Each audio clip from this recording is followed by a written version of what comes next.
17-year-old Destiny Arnold is suing the father of her child, 19-year-old Nicholas Mealy, for car repair costs and a cell phone bill. Order. All rise.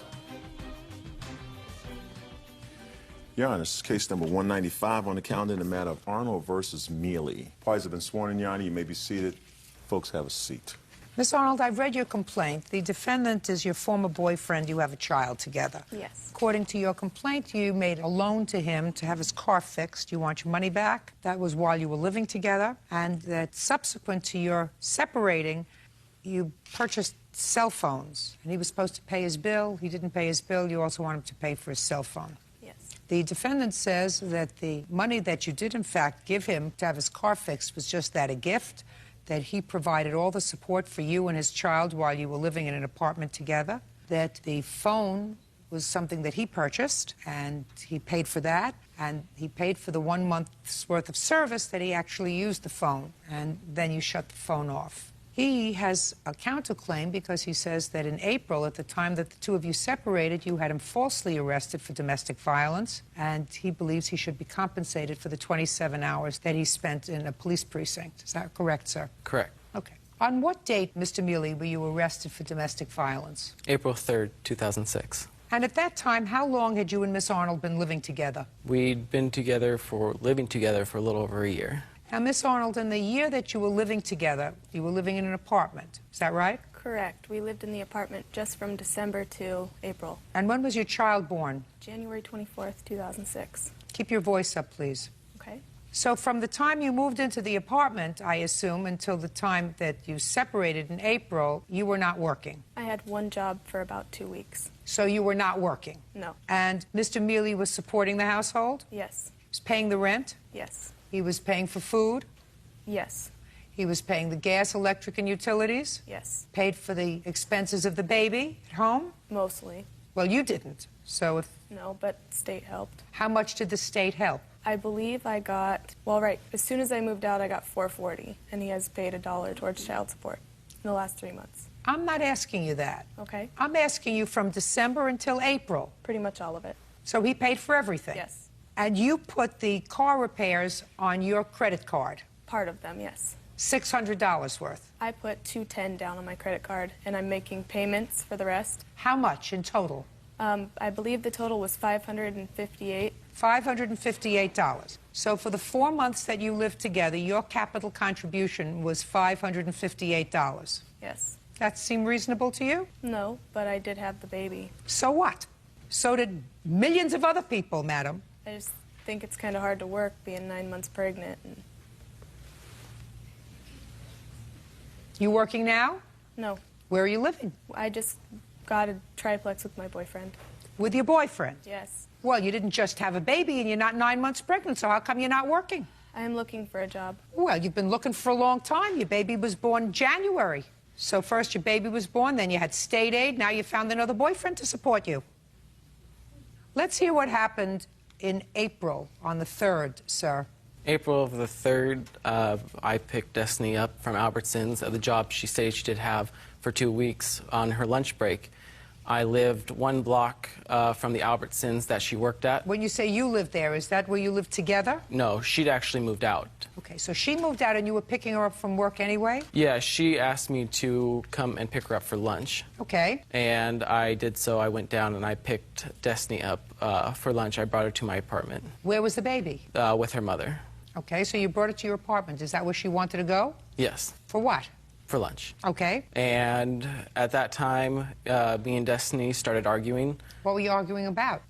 We had a car that we purchased together, and Destiny's sister's ex-fiance was the dealer of that car, and he had not sent the stuff into the state, and Destiny went back to him and asked him to change it because she was going to leave me.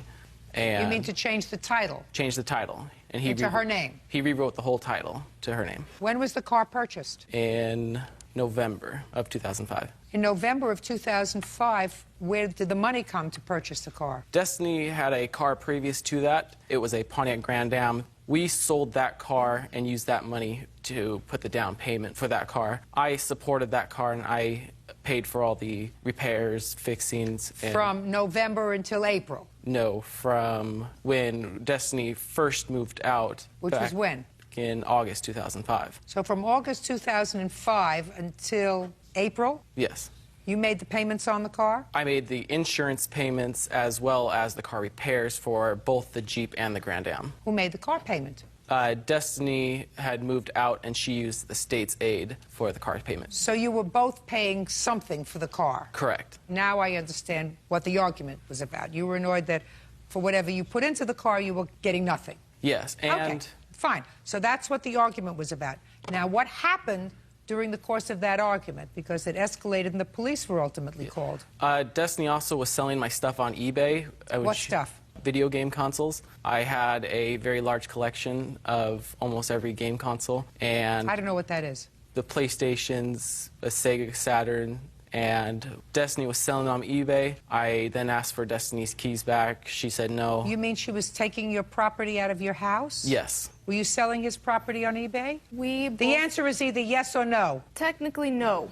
We both owned the game consoles. I had talked to him about this. We sold them on eBay, and we split the sharing. split the what? We split the money that we received from it. He made a credit card payment, and I made a payment to Les Schwab from the tires that I bought for him. I'm not talking about tires. I'm asking you whether you were selling his property on eBay. I know.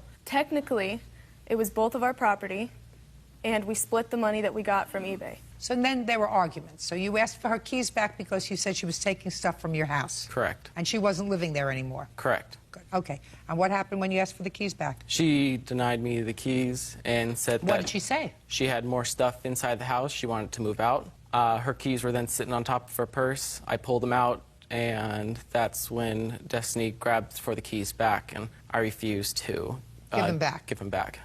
Go ahead. Destiny did scratch my arm. I had scratches on my arm, and that is in the police report. However, the police report would not be released to me. Just listen to me. After you grabbed the keys, by the way, whose name is on the lease? Mine. And she had moved out when? She moved out in July. She moved out in July. She was still coming around in April? Yes. Is that right? No. When did you move out? I moved out of the apartment in April. When did you stop sleeping there? In April. Is that right? Yes. I thought you said she moved out in July. It was the end of July, beginning of April. June. Mr. Mealy, you want to go over the months again? I have my months confused. So you had not been sleeping in the apartment. You already broke up. Yes. Is that right? And you moved out, and you moved in with your mother. Yes. Okay. Judge Judy continues in a moment. You told the police that he probably scratched himself to get you in trouble. I wasn't sure what had happened. I did not recall touching him at all. That's too bad. And later today, What she's telling me, sir, is that she actually did break the equipment, in so many words. She said, well, it started to fall, and I sort of helped it.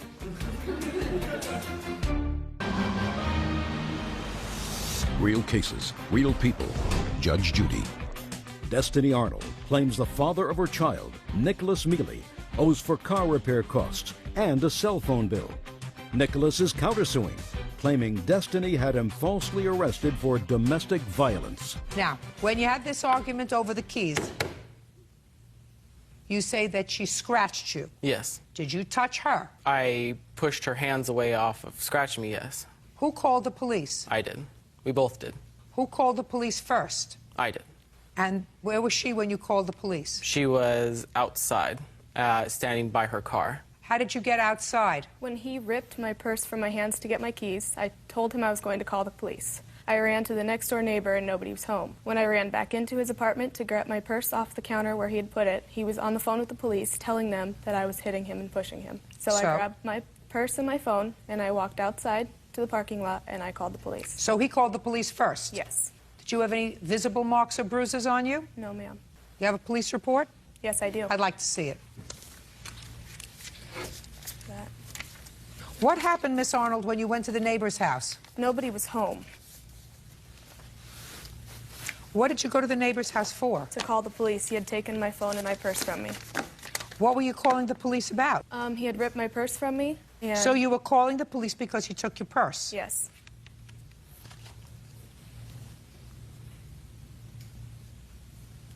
Miss Arnold, you weren't honest with the police. Yes, I was. No, you weren't. According to the police officer, you said that he assaulted you. That's not true. He ripped... That's not true. Okay. He did not assault you. He did not assault you. He took your purse because he wanted the keys. Not a smart thing to do, but he did not assault you. And the police officer noted scratch marks on him, nothing on you. Correct. I have no idea why he was arrested. And you told the police that he probably scratched himself to get you in trouble. I wasn't sure what had happened. I did not recall touching him at all. Well, that's going to be an expensive fib and an expensive scratch, Miss Arnold. I really don't remember touching him. That's too bad. I believe him. Okay. And I believe that it's an unfortunate breakup. She used her influence with the dealership to change the title to a car, which she knew you had an interest in. According to the police, she acknowledged to the police that she destroyed the sales agreement, which listed you as a co-owner of the car, and had the papers changed because that was what the dispute was about. You know, if things don't work out, Miss Arnold, they don't work out. But you're supposed to be fair and reasonable. I don't think you were fair and reasonable at all. So that's going to cost you. So I don't even have to deal with your claim. You're not supposed to make false reports about people. There's no question in my mind that if he had assaulted you and you went to a neighbor's house because you wanted your pocketbook back, if he had assaulted you, you would not have gone back into the apartment. You would have gone yet to another neighbor. But certainly if one is in fear of their life or their physical situation, they don't go back to the same environment. They leave. You chose not to do that. You chose to go back, which suggests to me you weren't in fear. You knew he wasn't going to hit you. You knew he wasn't going to put his hands on you. Yeah. And the only reason, put your hand down, and the only reason you called the police is because when you came into the apartment, he was on the phone with the police. He is an abusive man. He has taped the binky into our daughter's mouth. My mom had seen him push Listen to me. Stop making up stories. Sounds to me as if however old you are. How old are you, 20? 18. 18. Well, you already have a baby with one man. You moved in with your mother. Now you moved into another apartment with yet a new boyfriend. Sounds to me your life is going in a downward spiral. I suggest you fix it. Okay. Judgment on the counterclaim for the amount of $2,000. Your claim is subsumed by the counterclaim, which means it's taken care of by the counterclaim. That's all. Thank you. Parties are excused. You may step out. He will not see her. He will not have any contact with her. They can say what they want and lie about what they want. I will be going to get full custody. Those are just comments. And I know he will never see his child again. I plan to get a lawyer and see my daughter. And now the next case. All parties in the matter of Torres versus Briley. Step forward. Music producer Clifton Torres is suing the mother of his children, Brandy Briley, for destroying his music equipment.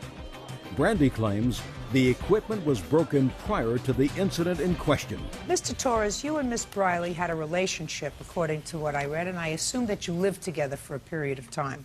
It is your claim that a year ago she ruined some of your musical equipment. You want her to pay so that you can purchase new equipment. That's correct. Miss Briley said that while the equipment that you are complaining about was in fact tossed over during this altercation, the altercation occurred because you pushed her and the equipment wasn't working so well to begin with. I have a few questions. You have children? Yes, 2. Are they your children together? Yes. How old are they? 2 and 5. Who do they live with? They live with me. And how long have they lived with you? Alone? Alone? Without the defendant? I guess approximately a year, maybe a little less. Did they live with you, Mr. Torres, pursuant to a court order? Yes. Was there a contested custody proceeding? No. Miss Briley agreed for you to care for the children? Correct. Now, tell me the date of this incident with your music equipment, please. It was November 21st, and I came home from work. It was 5:30. What kind of work were you doing? At the time, I was working at a construction warehouse. Could you keep your voice up, Mr. Torres? I was working at a construction warehouse, and I came home at like about 5:30, and we had gotten into an argument. About what? Just about living arrangements, personal stuff, you know. We just had a lot of, disagreements about things. Okay. And the verbal argument turned kind of physical, pushing and shoving and whatnot. And as I left to leave, that's when the equipment was damaged. As I turned, because I was just trying to leave. As I turned to leave, I heard a smash on the floor. I turned around, and my equipment was on the floor, destroyed. But it did not fall as a result of the altercation. No, it happened after the altercation. It happened when Directly you were exiting. after. As I'm trying to leave, that's when it happened. All right, Miss Briley, tell me about it. Basically, he came home, we got in a disagreement. You remember what the disagreement was about? Our living arrangements and personal problems. What does that mean? We were just disagreeing on lots of different things. Like, for the most part, it was our living arrangements. But as he pushes me back because he doesn't want to listen to what I have to say. Well, he's coming home from work. You're home all day. Is that right? Yes. You're home all day with 2 children. Yes. 2 very small children, Yes. right? Do you ever have any drug or alcohol problem? No. Never. No. You hesitated for a moment. Well, I have drank before, but I've never had a problem with it. Okay, go ahead. Well, he pushes me back. I go to get my balance on the stand where the NPC equipment was, and it goes to slide off. And I did help it go to the ground. Like, I didn't try and catch it or anything, but my main argument is it was already broken before any of that ever happened. Tell me about it already being broken before. Well, as you know, I stay at home every day, so I did all the cleaning, and it had been in the box for a period of time. And I know he said he wasn't using it for a while, so I would assume it wasn't working. Well, you can't make any assumptions, so you don't know that it wasn't working. From what I understood from him, it wasn't. Did you ever tell her the equipment wasn't working? No, I have a picture of the equipment. It's actually, it was actually in the box. I have a picture of the box. Can I see it, please? It's basically a piece of equipment that's used in the preliminary stages of music production. It basically makes the outlining beat, and from there it goes into a computer. So what she's telling me, sir, is that she actually did break the equipment, because that's what she said in so many words. She said, well, it started to fall, and I sort of helped it. What kind of work do you do, Miss Briley? I work with the developmentally disabled at a day treatment program. How much money do you earn? Is that relevant? Yes. Anything I ask is relevant. How would you like it then? Weekly? Weekly, hourly, bi-weekly, however monthly? you're paid. I make about $2,000 a month after taxes. How much do you pay in child support? Currently, I don't pay child support. I assist with getting their needs. Like, I went school shopping for my son. I help buy diapers. Like, Mr. Torres. Yes. You are the full-time custodial parent of these children? That's correct. You're supposed to collect child support for them. Do you understand that, sir? Your Honor, when we made the agreement for custody or whatnot, there was a verbal agreement, basically, that she was going to help out in certain things, and I wasn't supposed to receive child support for 6 months, so... 6 months is now passed, sir. Right. It was a couple months before we got into court, before we made that agreement, and it's been almost 6 months since then, so it hasn't been exactly 6 months. Well, what I'm telling you, Mr. Torres, is it is not your right to have a support order fixed for your children. Right. It is the children's right to have a child support order fixed for them. Right. Support order. I'm in the process. I go back on the 28th. We go back to court, so... Fine. Do you have a bill for this equipment, sir? Yes, I do. May I see it, please? I actually have I'll just give this all to you. I have a police report, and I have, I don't have the receipt because it was purchased in about 2001. I do have an ad for the same exact equipment. It's pretty much almost exactly identical. Let me see it. You'll be able to see that for yourself. I brought it to get looked at a shop, and they basically rendered it, irreparable because the motherboard, the internal CPU board is cracked due to the fall. Did you get a protective order, Mr. Torres? I had one at one time, but it was disengaged. Was it as a result of this? No, it was something that happened prior to, before that. How much did you pay for the equipment, sir? $2,400. Well, you can replace it for $1,700, correct? That's correct. That's not exactly the identical model because May not be, it's but a it's vintage also model. 5 years ago. I understand. Judgment for the plaintiff in the amount of $1,700. That's all. Step out. Oh, these are excused. You must step out. Healthcare worker Christine Barros is suing her former friend, research supervisor Nicole Duquette, for the unauthorized use of a cash card. Nicole is countersuing for harassment.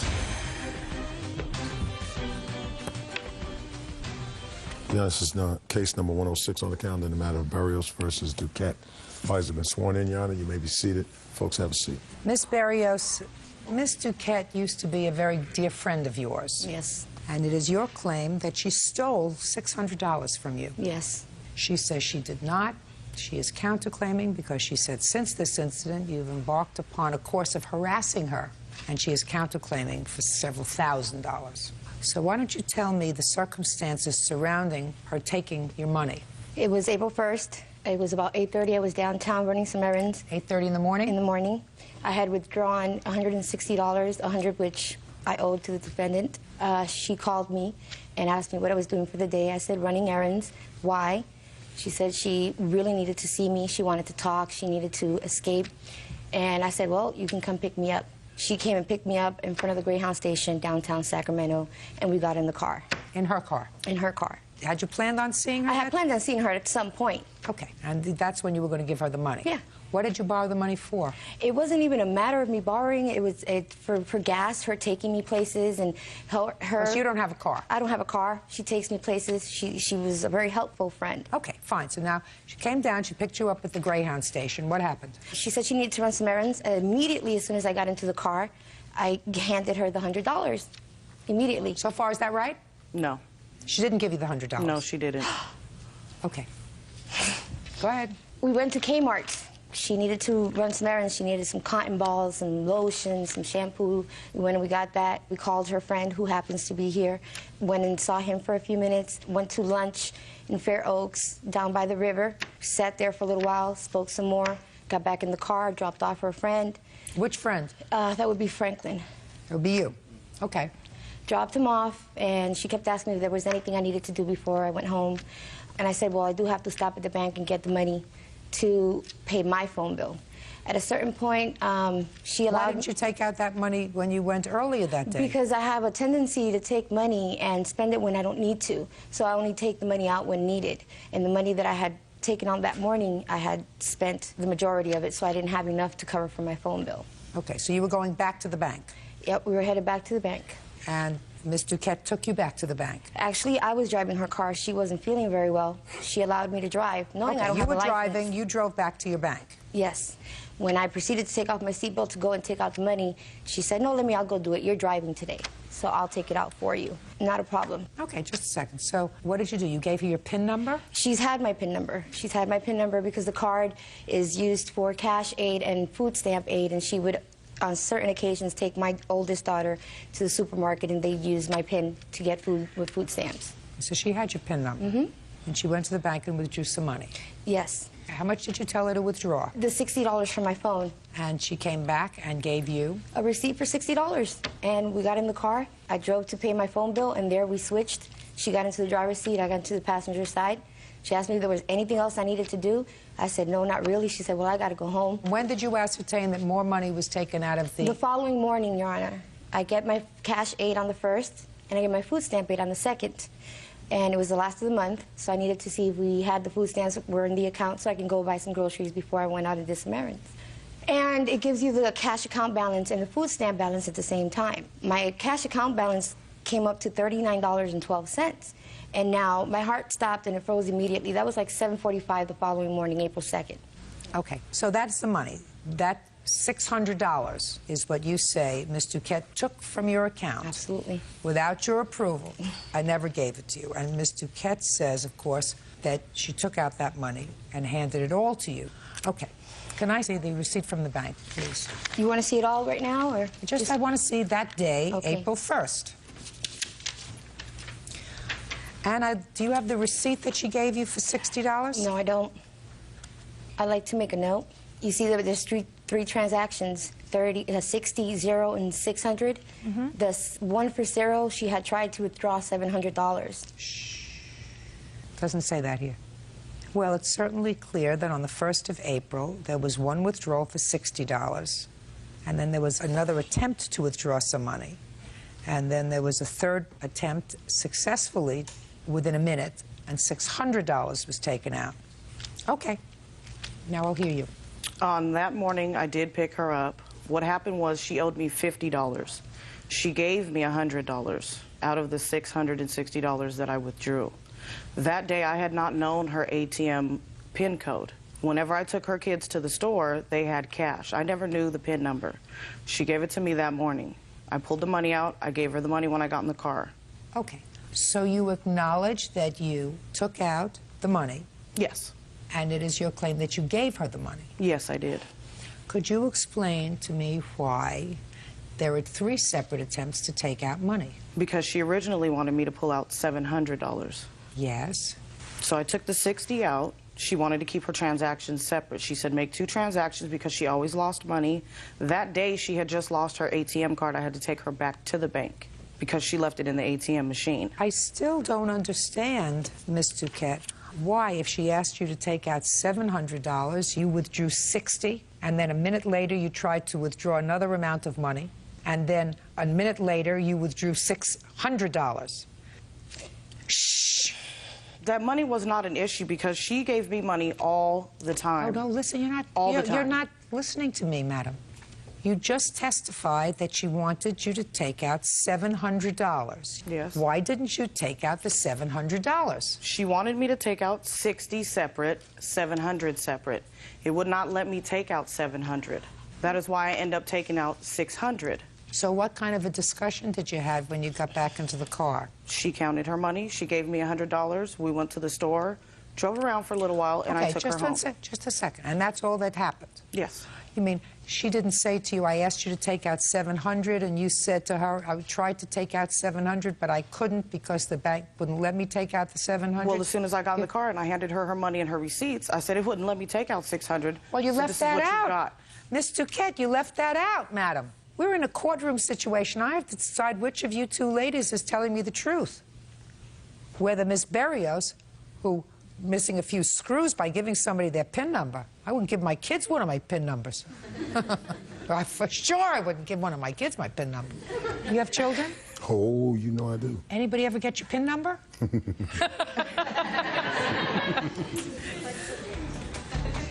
Judge Judy continues in a moment. You couldn't breathe. You couldn't catch your breath. You were overwhelmed.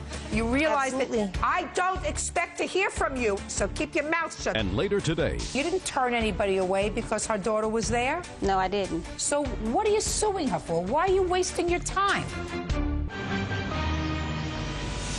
real cases, real people. Judge Judy. Christine Barrow says former friend Nicole Duquette stole money from her bank account.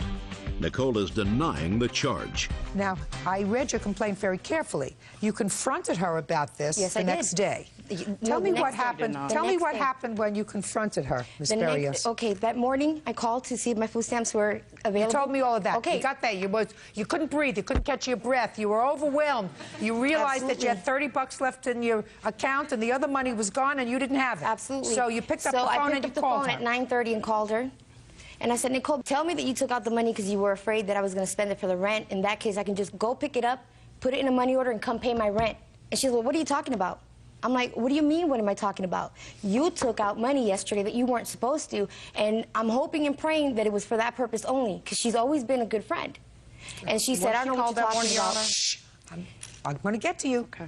Go ahead. So she got on the phone. I asked her, after I said, no, I have the proof. You made 3 transactions at the bank while I was sitting in the car in the driver's seat. I've already got the times, the amounts. I need to know where my money is. That's my rent money. And she says, oh, well, you know, I thought I'd have it back to you by tonight. I said, well, do you mind? I said, do you mind if I know what you took the money for? I mean, that's none of your business. And I said, well, Nicole, what's going to happen? She goes, I'm gonna have the money for you before you have to pay the rent. I said, Nicole, it's the 2nd of the month. My rent is due on the 5th. It's $832. You just took 3/4 of my rent money. So what happened? She said, I'll call you later. I'm at work. Did not hear from her that afternoon. Called once. They told me she had left early. I don't call her home phone because of her companion, her partner. Don't want any trouble. That Monday, I called her at work. I didn't get to speak to her until later on that afternoon, and all she said, I gotta go, I gotta go. The next day, which is Tuesday, she left me a voicemail, which has since erased. It said, I'm at my friend's house. He's gonna loan me $1,000 so I can give you your money. I'll be at the house. Listen to me. Voicemails shouldn't get erased if they acknowledge a debt. I know. I didn't know. I didn't know how to say it on the listen to phone. me. Don't repeat it to me. Okay, well, that afternoon she says, well, my friend didn't come through for me. I'm going to see if I can go sell my car rims. Okay, and is what you're telling me that these conversations never took place? Never. Okay. Now, let's get to your allegation of harassment. When did the harassment start, Mr. On Duquette? April 8th, the day of my girlfriend's mother's memorial, she called my house acting like she was a private detective. Okay. It was a man that called, which sounded like a young man, according to her, who answered the phone. So you didn't take this conversation? No, somebody else did. Step up. Tell me your name. Esther Henry. All right, Miss Henry, you took a telephone call on the 8th of April. Yes, I took several telephone calls. Did you make any phone calls April 8th? Nope, not to her house phone. Absolutely not. Okay. Did you know who had made those phone calls? At first, I didn't. It was the day of my mom's memorial. Okay, so you don't know who did. At first. Just for my own information, what did the person say? Okay, on the first call, It was a younger voice, but kind of disguised, and he said, I'm detective from the police department. Is Nicole here? So I'm like, no, she's not here. Can I take a message? And he said no, and then he hung up. Then he called back. Different voice this time. And in the background is F this, F that. Is Nicole there? Is Nicole there? No, she's not. Then a lot of harassment, cussing on the phone. You better get her. She's in for it, you know, and all this stuff. And What was it? Just a second. What do you think that was about, Miss Henry? I don't have a clue. Okay. Anything else you have to testify to? Yes. Then the third call, the plaintiff outright said who she was. Yes. This is Christina. Yes. Is Nicole there? And I said no. Well, she owes me some money, and I want my money. She told me she was going to pay me back. She didn't pay me back yet, and I want my money. If she doesn't give me my money, then I'm going to call the police. And I'm like, okay, well, can I take a message down and, you know, tell her? That was the message. Just as what part of what she said didn't you understand? Listen to me. That was the message. She said it's the 8th of April. She's supposed to pay me back some money. If she doesn't pay me back the money, I'm going to the police. That's what she said. Yes. So you understood the message. When I say message, I'm like a phone number so she can call you back. I got that part of the message. I got it too. I did. Anything else you want to tell me? No, that was about it. Perfect. Sit down. I even have an email here from her. This is not the first time that this has happened. I've known her since 2001. She worked at my job. Okay. She was trying to have a relationship with me, and that was her way of trying to get me by giving me money all the time. Okay, so let me ask you this question. So, Ms. Duquette, listen to me very carefully. Is what you're saying to me that she was trying to endear herself to you by being generous with you with money? In fact, she even offered. Yes. Yes. Right? Yes. And that in the past you had, in fact, taken money from her. In the past, you had taken money from her. Did she ever complain about it? No, because I always did something just a second. Did she ever complain about it? No. How long have you been with Miss Henry? For a few years. Oh. And I don't expect to hear from you until I'm looking at you, so keep your mouth shut. So far, you're not losing. Could you tell me why you think, after somebody had been generous with you, given you money in the past, why she would say that you stole the money this time? Unless maybe she's having a psychotic attack, is that right? Well, she was on medication. Oh, okay. I don't buy it, Mr. Duquette. I think you took the money and you thought maybe you could get it back to her, or you thought this is somebody who really had a thing for you and you would get away with it. You took the money out of her account and you did not give it to her. Judgment for the plaintiff in the amount of $600. That's all. Your counterclaims dismissed. Thank you, Your Honor. Parties are excused. You may step out. I'm excited because she was trying to come in here with an ammunition of false information. A lot of the reasons why I got money from her was because I did favors for her. I trusted her. Now all of a sudden she's a scorned woman because she wanted something that she couldn't have. She bonded with all 4 of my children, and she's nothing but a liar. I helped her get a backbone. She always said, you know what, be a woman about yourself. Being a woman about myself now, aren't I? And now the next case. All parties in the matter of Powell versus Methors, step forward, please. Child care provider LaWandria Powell is suing her former client, teacher Betty Methors, for unpaid babysitting fees. Betty claims LaWandria coerced her 14-year-old daughter into signing a contract. Ms. Powell, you are a child care provider, and according to you, the defendant owes you some money for taking care of her child. Yes. The defendant says she paid you what was agreed, not a penny more. How long have you been a child care provider? I received my license on January 5th of this year. And you take care of children in your home or outside? In my home. How many children? I'm licensed to take care of 8. What age group? Newborn to 12. How many people work for you? Just myself. You can take care of 8 children by yourself in your house? No, I never have 8 all at one time. The majority of the kids that I keep are in school, so they're in and out. When were you contacted by the defendant? We met on August 23rd at a Jump Start program where both our 5-year-olds were to start kindergarten. And she made the statement that she needed assistance with child care or her daughter wasn't going to be able to attend school. And I was sitting in front of her. I turned around and told her that I am a licensed provider, and I gave her one of my pens with my information on it. You have a 5-year-old? Yes. Boy or girl? Girl. Did there come a time when Miss Methors? Yes. Brought her daughter to your facility? Yes. When was that? That same day. We made arrangements for her to come around 11:30 that day. When did she start your program? Not until September the 13th, when the older kids were going back to school. Did she sign a contract? Yes, she did. I'd like to see it, please. Do you want all of the paperwork or just the contract? Just the contract.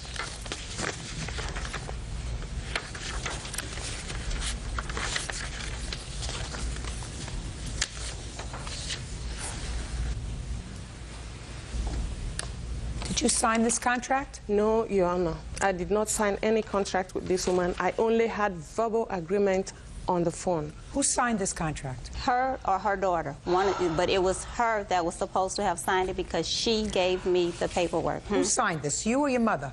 I did, Your Honor. Stand up. When did you sign it? I signed this today, the first day when my sister first started. Your sister's first day? Yeah. Your daughter was there for 4 days, and you paid her $50. Yes. And you say she should have paid you $65 for the 4 days. My contract states $65. She asked me, could she pay me $50? Just a minute. So you told her she could pay you $50? Yes. Fine. And she paid you $50? She paid me $50. So why are you here? What do you want? In my contract, it states that she's to pay me the first and last week. How many children did you have in your facility on September 13th?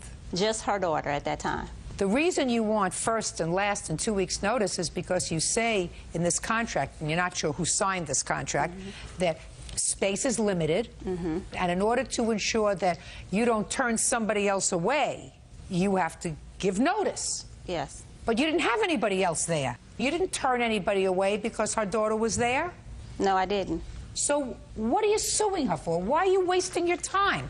Because my contract states that she has to pay first and last. Madam, you have no written contract with her because you don't know who signed this contract. You have, at best, an oral contract. My understanding was that she signed the contract. She never told me that her daughter didn't sign. You babysat for 4 days. You got paid for 4 days. There's no reason for you to be here. You should spend your time and devote your time to your business, not for suing people. Goodbye. Parties are excused. You may step out. Daniel Roadcap is suing his ex-wife, Dorothy Adams, for unpaid loans and for stealing property from their home. All rise. Yeah, this is case number 227 on the calendar in the matter of Roadcap versus Adams.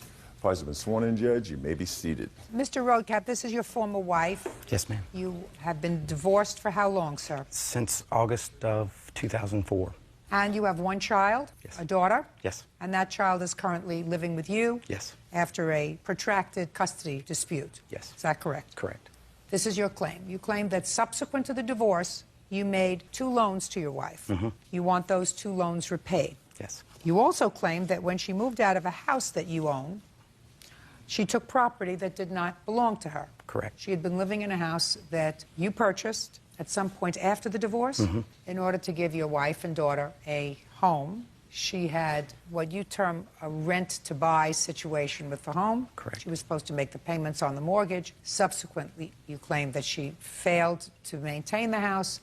You took possession of the house, and when she moved out, she took property from the house of certain appliances and things that belonged to you. Correct. Your former wife says that you did, in fact, make 1 loan to her for some bills. That loan was repaid with certain small cash payments and a pool table that she gave you in exchange for the rest of the money. The second loan that you made to her was really not a loan, which was something that had to do with the line of credit that you had on the house. And since now you have the house, it's your problem. And the property that was taken from the house was hers. That's your defense? Yes. Okay. When was the first loan and why, Mr. Roadcap? The first loan was in November of 2005, and it was for $1,855, and it was because she had gotten behind in her bills.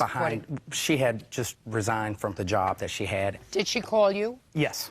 And what did she say when she called you? She needed money to catch up on some of the bills and to get the kids Christmas gifts. What arrangements did you make for repayment? She had notified me that when she got her tax check back at the first of the year, that she would pay me in full then. What happened when you got your tax check back, Miss Adams? That wasn't the agreement at all. The $2,000 that I had borrowed from Daniel, he actually got it from a separate line of credit that he had for a bank that he used, or don't make things more complicated than they are. You borrowed $2,000. He says $1,855. You say $2,000. Those are 2 separate loans, Your Honor. I'm talking about the $1,855 loan. The $1,855 came from that home equity line of credit. I paid that every month myself. That was part of our rent-to-own agreement for the house. That was actually my bill. It was never meant to be repaid to him. I paid that $130 a month for as long as I lived in the home. Just a second. $1,855 in November of 2005. And you say that you totally paid for that loan from your home equity line of credit it on the wasn't house. Completely paid for. I paid it. Well, I paid 7 payments. He knows of 5 payments I paid on it. So he's actually asking for $1,833 when he knows that I paid at least 5 of those payments already. Well, just show me. I don't have that with me. Well, this is where you need it, madam. This is where you need it. This is court. This is what you're coming for. All you have to do is show me that after November 5th, on this revolving line of credit that you had, you made payments. Show me. If he has, I don't know. Not he, your check.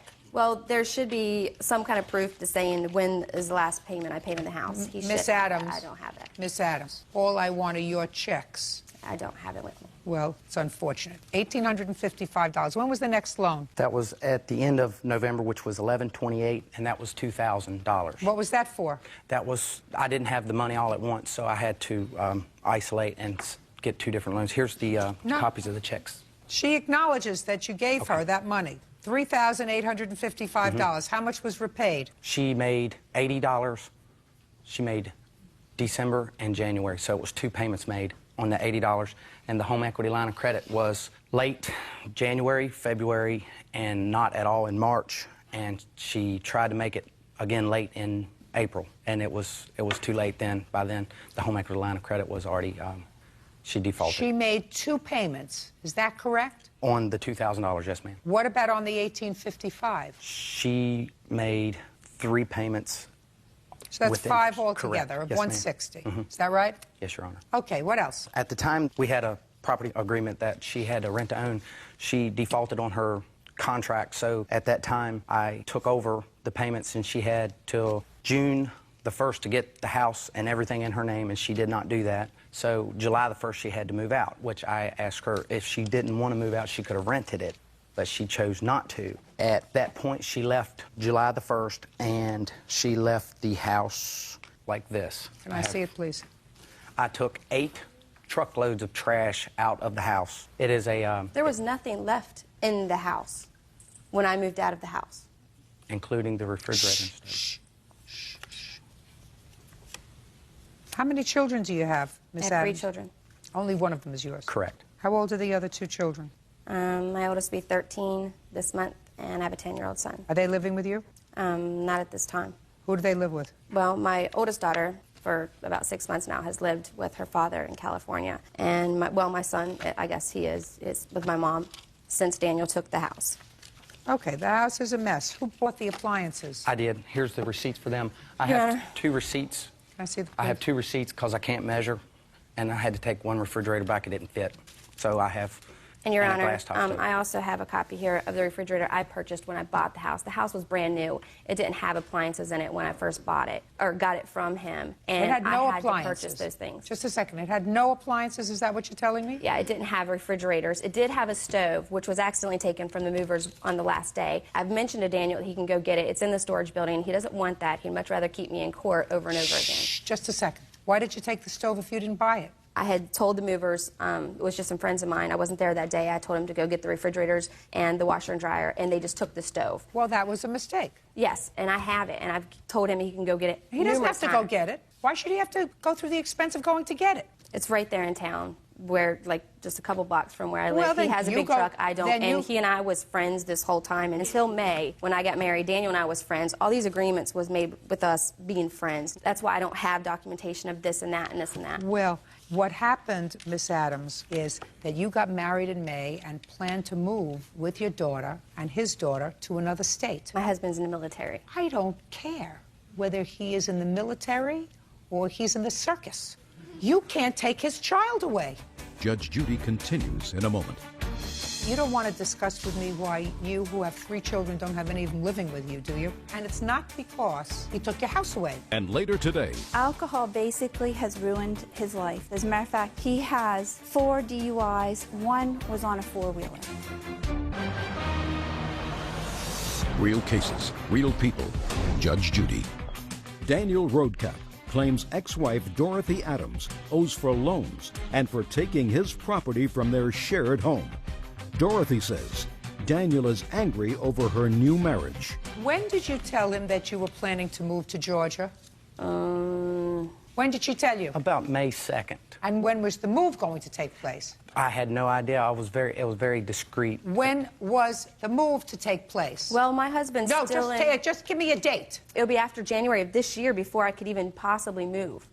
He's still in AIT. When were you planning to move? That's what I gave him, an indefinite, like way back, like several months from then. Is that right? What did she tell you? I had no idea she was in a separate relationship, and they broke up April 24th. Yeah. At May 15th, she was married to another guy I had never met, my daughter had never met, and she said that she was going to be moving out of state. Your Honor, the reason why Daniel didn't know of my new marriage and of my expectations and what I was planning on getting from that is because of these. These are his legal records showing that Daniel is not Mr. Sweet Kind, here, let me help you out here. He's got assault and battery. He's got shoot and throw missiles at an occupied vehicle. I don't care, madam. Listen to me. It has nothing to do with this. You don't want to discuss with me why you, who have 3 children, don't have any of them living with you, do you? No, but this is why I wanted to get out of the state. Listen to me. And it's not because he took your house away. I mean, if you have 3 children, somebody takes your house away, you don't let your children go someplace else with your mother, with their other father. You go to a shelter someplace. You get a job and you get an apartment. So we don't have to go into history. The only issue that I have before me is whether you owe him this money and whether you took the refrigerator and the stoves that he purchased. And why, after what apparently was a reasonable period between the two of you having been divorced, he had a house, you were in the house with your 3 children, you needed money, you called him, he loaned you money, there was no problem. Problem was when you married somebody that he didn't know and you told him you're taking your kids and you're moving hundreds of miles away. And he said, what, are you crazy? You're not going to take my daughter. You may take your other 2 children. Their fathers may not care, but you're not taking my daughter away. And then you got angry, and you left the house like a trash bin, and you took property that didn't belong to you. Judgment for the plaintiff in the amount of $5,000. That's all. Parties are excused. You may step out. Until I come up with something, you know, concrete against him, I'm just going to keep on doing this. It's not the fact that she cares. It's just the fact that she's all out for herself. And now the next case. All parties in the matter of Leonard versus Calvert. Step forward, please. Carol Leonard is suing her ex-fiancé, Brian Calvert, for wrecking a 4-wheel ATV when he drove it drunk. Brian claims the bike had a malfunction. Miss Leonard, you and Mr. Calvert were in a relationship. You met at work, according to your complaint. Shortly after you met, Mr. Calvert wanted to buy a 4-wheeler. And according to you, he got drunk? Yes, he did. He took out the 4-wheeler. He wrecked it? Correct. And since it was purchased on your credit, you're stuck with it? Correct. Mr. Calvert has an interesting defense. First, he says that you bought it for him. No. He merely helped to make the payments on it because he was a nice guy. And if I don't believe that story, then it's really your fault that he wrecked the bike because the bike had a recall notice that was in your mail that you didn't tell him about. And since he almost got killed, it was your fault that he's got $8,000 worth of medical bills because if you had told him about the recall notice, he would have taken the bike in to have it checked. That's his defense. Is that right? Yes, ma'am. Now, Miss Leonard, when did you and Mr. Calvert start to have a relationship? The beginning of August 2005. And when did you buy these wheelers? August 19th. Of 2005? Yes. Well, tell me about the conversation that you had. You knew him for a couple of weeks. Well, I had a business relationship with him before that.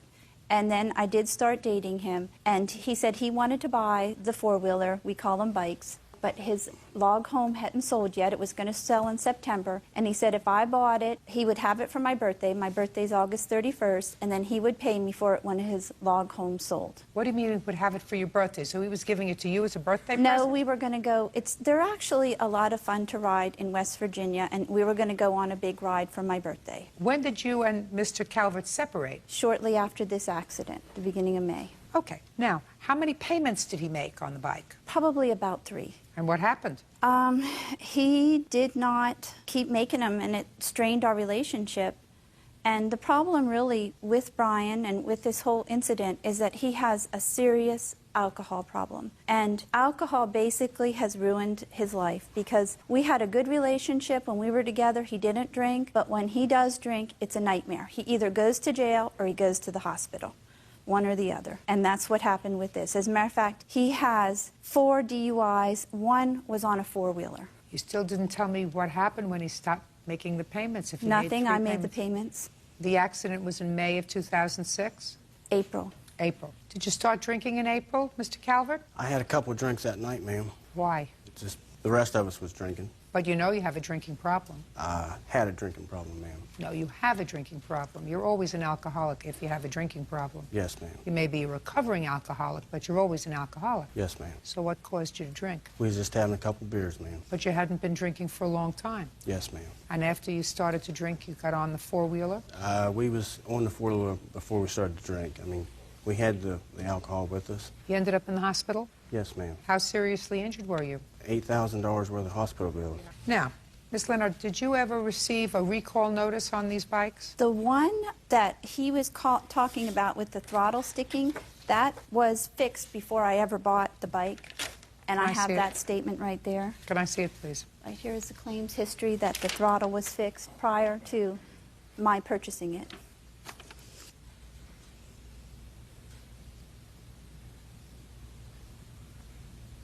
Have you seen this, sir? That the throttle that you complain about was fixed? And the repair was done August 19th of 05, when it had 2 miles on it. On that bike, it wasn't, we bought the bikes before that. I mean, No, sir, I don't care when you bought the bikes. Just listen to me. This indicates that on the VIN number of your bike, that throttle problem was repaired, looks like before it was purchased. The repair was done on the 19th of August, which is the date that it was purchased. Do you understand? Yes, ma'am. You want to look at this? No, ma'am. So the throttle didn't freeze, sir. Your brain froze. So that takes care of the second defense that you had. The throttle was fixed at the point of purchase. So if there was a recall notice generally sent out to everybody who had this bike, yours had already been fixed. So let's not deal with that piece. Let's deal with the fact that it was bought for you. You want to tell me that story? Yes, ma'am. I'm listening. Her son wanted a different bike at the time, and she said, no, we're buying this bike because, I mean, that's the bike that she said, you know, I preferred to get. So that's the bike she got. For her son? No, it was too big for her son. Just a second. I'm not following you, sir. I mean, if you're trying to confuse me, you're doing a very, very good job, and I'm not easy to confuse. The bike was bought for me, ma'am. You mean as a gift? Yes, ma'am. Then why did you make payments on it? I helped her out when she needed help on making the payments on it. Well, explain that to me, sir. Explain to me how it came about that you helped her out. Numerous of times she asked me to make the bike payment. Tell me about it. When was the first time she asked you to make a bike payment? I don't have the dates with me. Well, where are you supposed to get them from? I gave her cash money, ma'am. You think I believe you? Why in the world, sir, if she was involved with you 2 weeks, would she spend $7,000 on you? Why? Ma'am, we lived together at the time. No, that's not true. Not August 19th, sir. You did not. If she only knew me 2 weeks, she's not going to go out here and spend $7,000. I didn't say she was involved with you for 2 weeks. She knew you from work, but she was involved with you for 2 weeks. Why in the world would she spend $7,000 for you? Now, at the time that these bikes were purchased, did you have a log home? Yes, ma'am. Were you in the process of selling the log home? Yes, ma'am. Did you tell her that you would give her back this money when you sold the log home? No, ma'am. When did you sell the log home? End of August. End of August. So if she said to me that you were planning on selling the log home, which she put in her complaint, and you were going to get the money when you sold the log home, that has a ring of truth to it. Wouldn't you say that, Mr. Calvert? She's the one that sold the log home. She's a real estate. You mean she sold the home and she got the money? She sold the home, ma'am. I'm asking you, she sold the home and she got the money, or she sold the home through her business and you got the money? Yes, ma'am. Yes, what?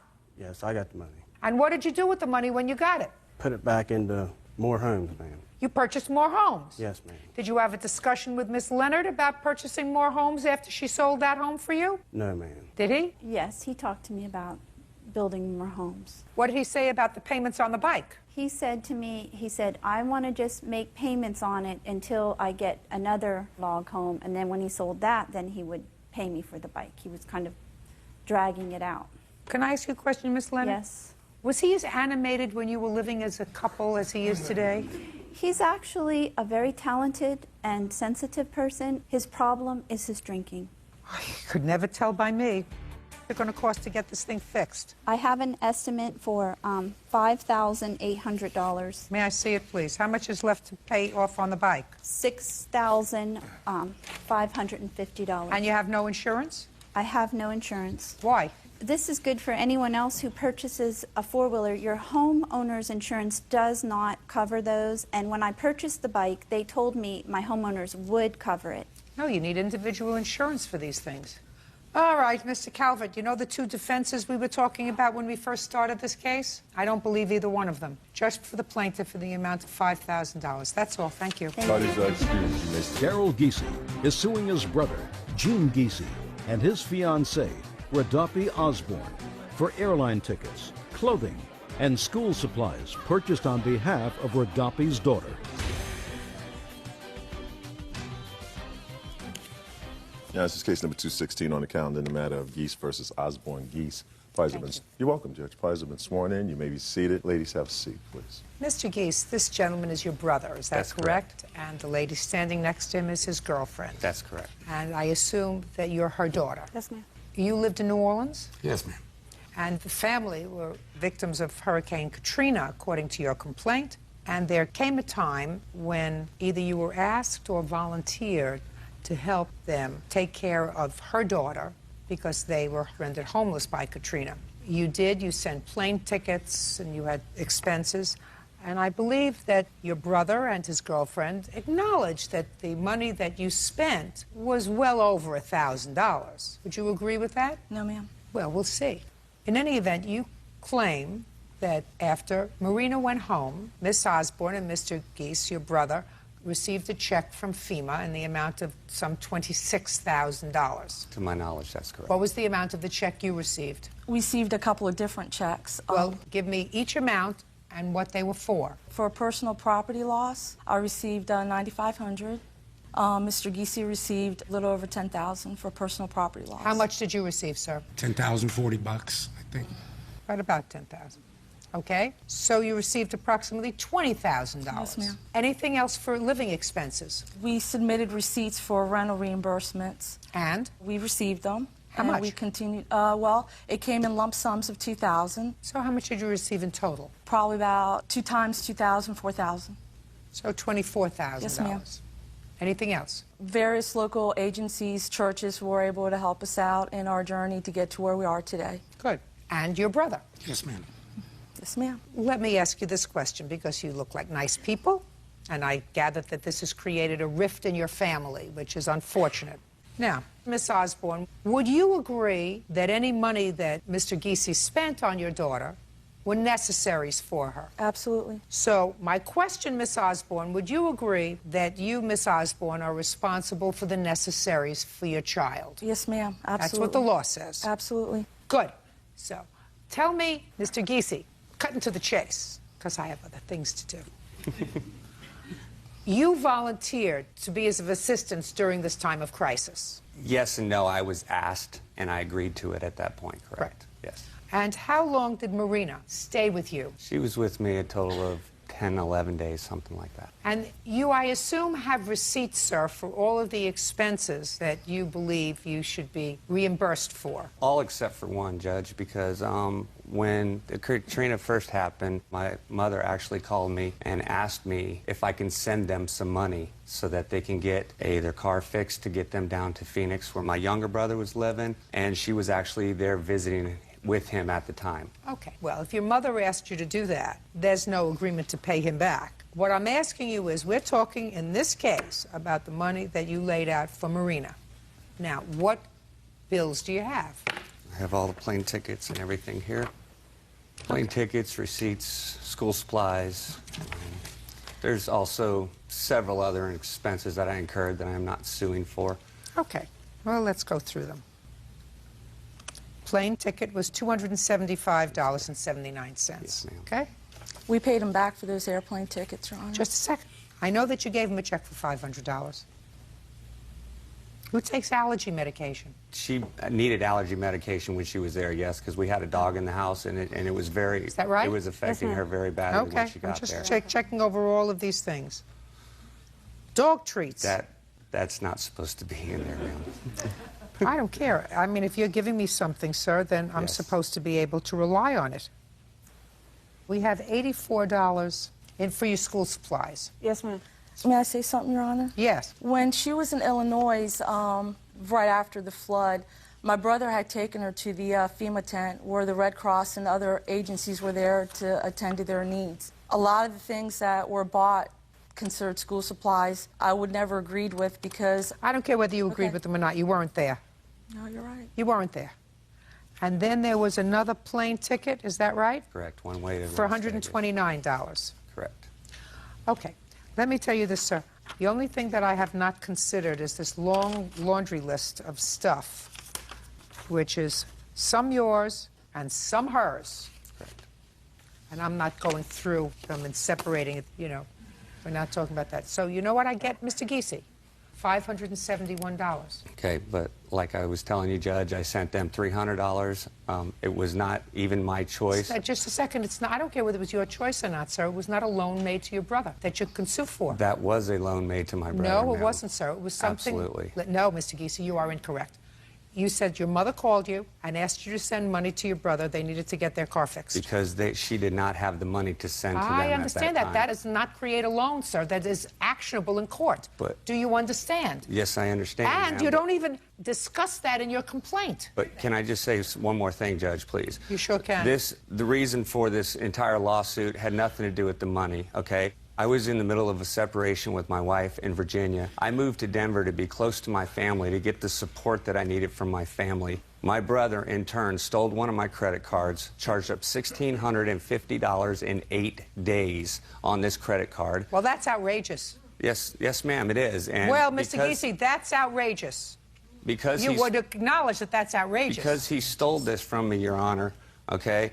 Then they agreed to pay me the entire thing back. They paid me $1,000 for the credit card expenses. Now, when I tried... Did they give you the $1,000? No, ma'am. My mother gave me the $1,000. Under his instruction.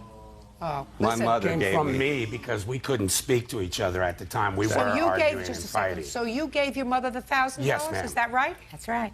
Okay. Well, when I asked her about it, I said, where did this come from? Because I did not want to take the money as long as it was from my mother. Gotcha. And she said, it doesn't matter as long as you get it. Now I understand why you felt entitled to bring this lawsuit over a relatively small amount of money that was incurred during a period of national tragedy because your brother stole from you. You were right. He stole from me, and then after I filed this lawsuit, he called me up and threatened violence on me once again, as he always has, because he's an alcoholic. Mr. Giese, I was just going to say to you, your brother drinks. Way too much. I can see that he drinks. And I can show you the credit card receipt that when he stole my card, the first 3 places he went was the liquor store. Listen to me. I've been in the business a very long time. You didn't need to tell me that he has a severe alcohol problem. He doesn't recognize the fact that people who are in the business of knowing whether somebody suffers from alcohol or other substance abuse can tell in a minute, Mr. Giese. And if your life is being destroyed because you're an alcoholic, I suggest you get some help for it. And destroying everybody else's around And him. I suggest, Miss Osborne, that it's wrong for you to allow your daughter to live in a household with an alcoholic. You put your daughter in a situation where she's living with an alcoholic, and that's unreasonable. Do we understand each other? Judge Judy continues in a moment. I see your mother is sitting over there. Are you annoyed with him? Both of them. That's not correct. Oh, you're annoyed with both of them. I would be annoyed with both of them, too. I don't get it. And later today, $2,500 on a $10,000 car? Correct. That was a very bad trade that you made. My father was of no help at the time. Should have asked for somebody for advice. real cases, real people. Judge Judy. Daryl Giese claims his brother, Gene Giese, and fiancée Radapi Osborne owe for money loaned after Hurricane Katrina. The defendants claim Daryl was supposedly helping out in a time of need. Okay. Right now, they owe you, according to Miss Osborne, who acknowledges, because this lawsuit is about the expenses for Marina, who acknowledges that if you laid out money for Marina, she is responsible for that because those are necessaries for her children, right? So I have legitimate expenses of $571, and you sent them $500. Yes, ma'am. That's what I have. So you owe him $71. It's a shame that after all of this, a family clearly had gotten along well enough to be able to make a phone call and get some cash sent, should have any issues with regard to money. And if your brother was nice enough to send you $300 because you needed it, you should have sent him back the money. That's your moral obligation. Yes, ma'am. Whether or not you had a contract with him or not. I did give him a brand new living room set and a dining room set. Listen to me. Unless you had an agreement with him that that living room set and the dining room set was in lieu of the $300, that's a gift. And what I'm telling you is, if he was nice enough, because I see your mother is sitting over there. Yes, ma'am. So she's probably annoyed with you. Would that be, are you annoyed with him? Both of them. That's not correct. Oh, I did both not. of them. You're annoyed with both of them. I would be. I did not Miss call Giese, is that right? I would be annoyed with both of them, too. I don't get it. Okay. Judgment for the plaintiff in the amount of $71. That's all. Parties are excused. You may step out. Wait right here, please. All my brother does is take advantage of the people around him. He's angry at the world right now, and I happen to be at the end of this hill. And then he pushes them to the side. I'm a loving person, and I learn to forgive, too. Or punches you in your face and puts you in the hospital. I hope that he has a successful life. He is not part of my family anymore. And now the next case. All parties in the matter of Hayes versus Hayes. Step forward, please. 24-year-old Brittany Hayes is suing her father, Jerome Hayes, for missed payments on a 96 Cadillac DeVille. Miss Hayes, this is your father. Yes. And your complaint is that several years ago, you purchased a car. It was for your dad. He didn't have sufficient credit, so you took out the loan.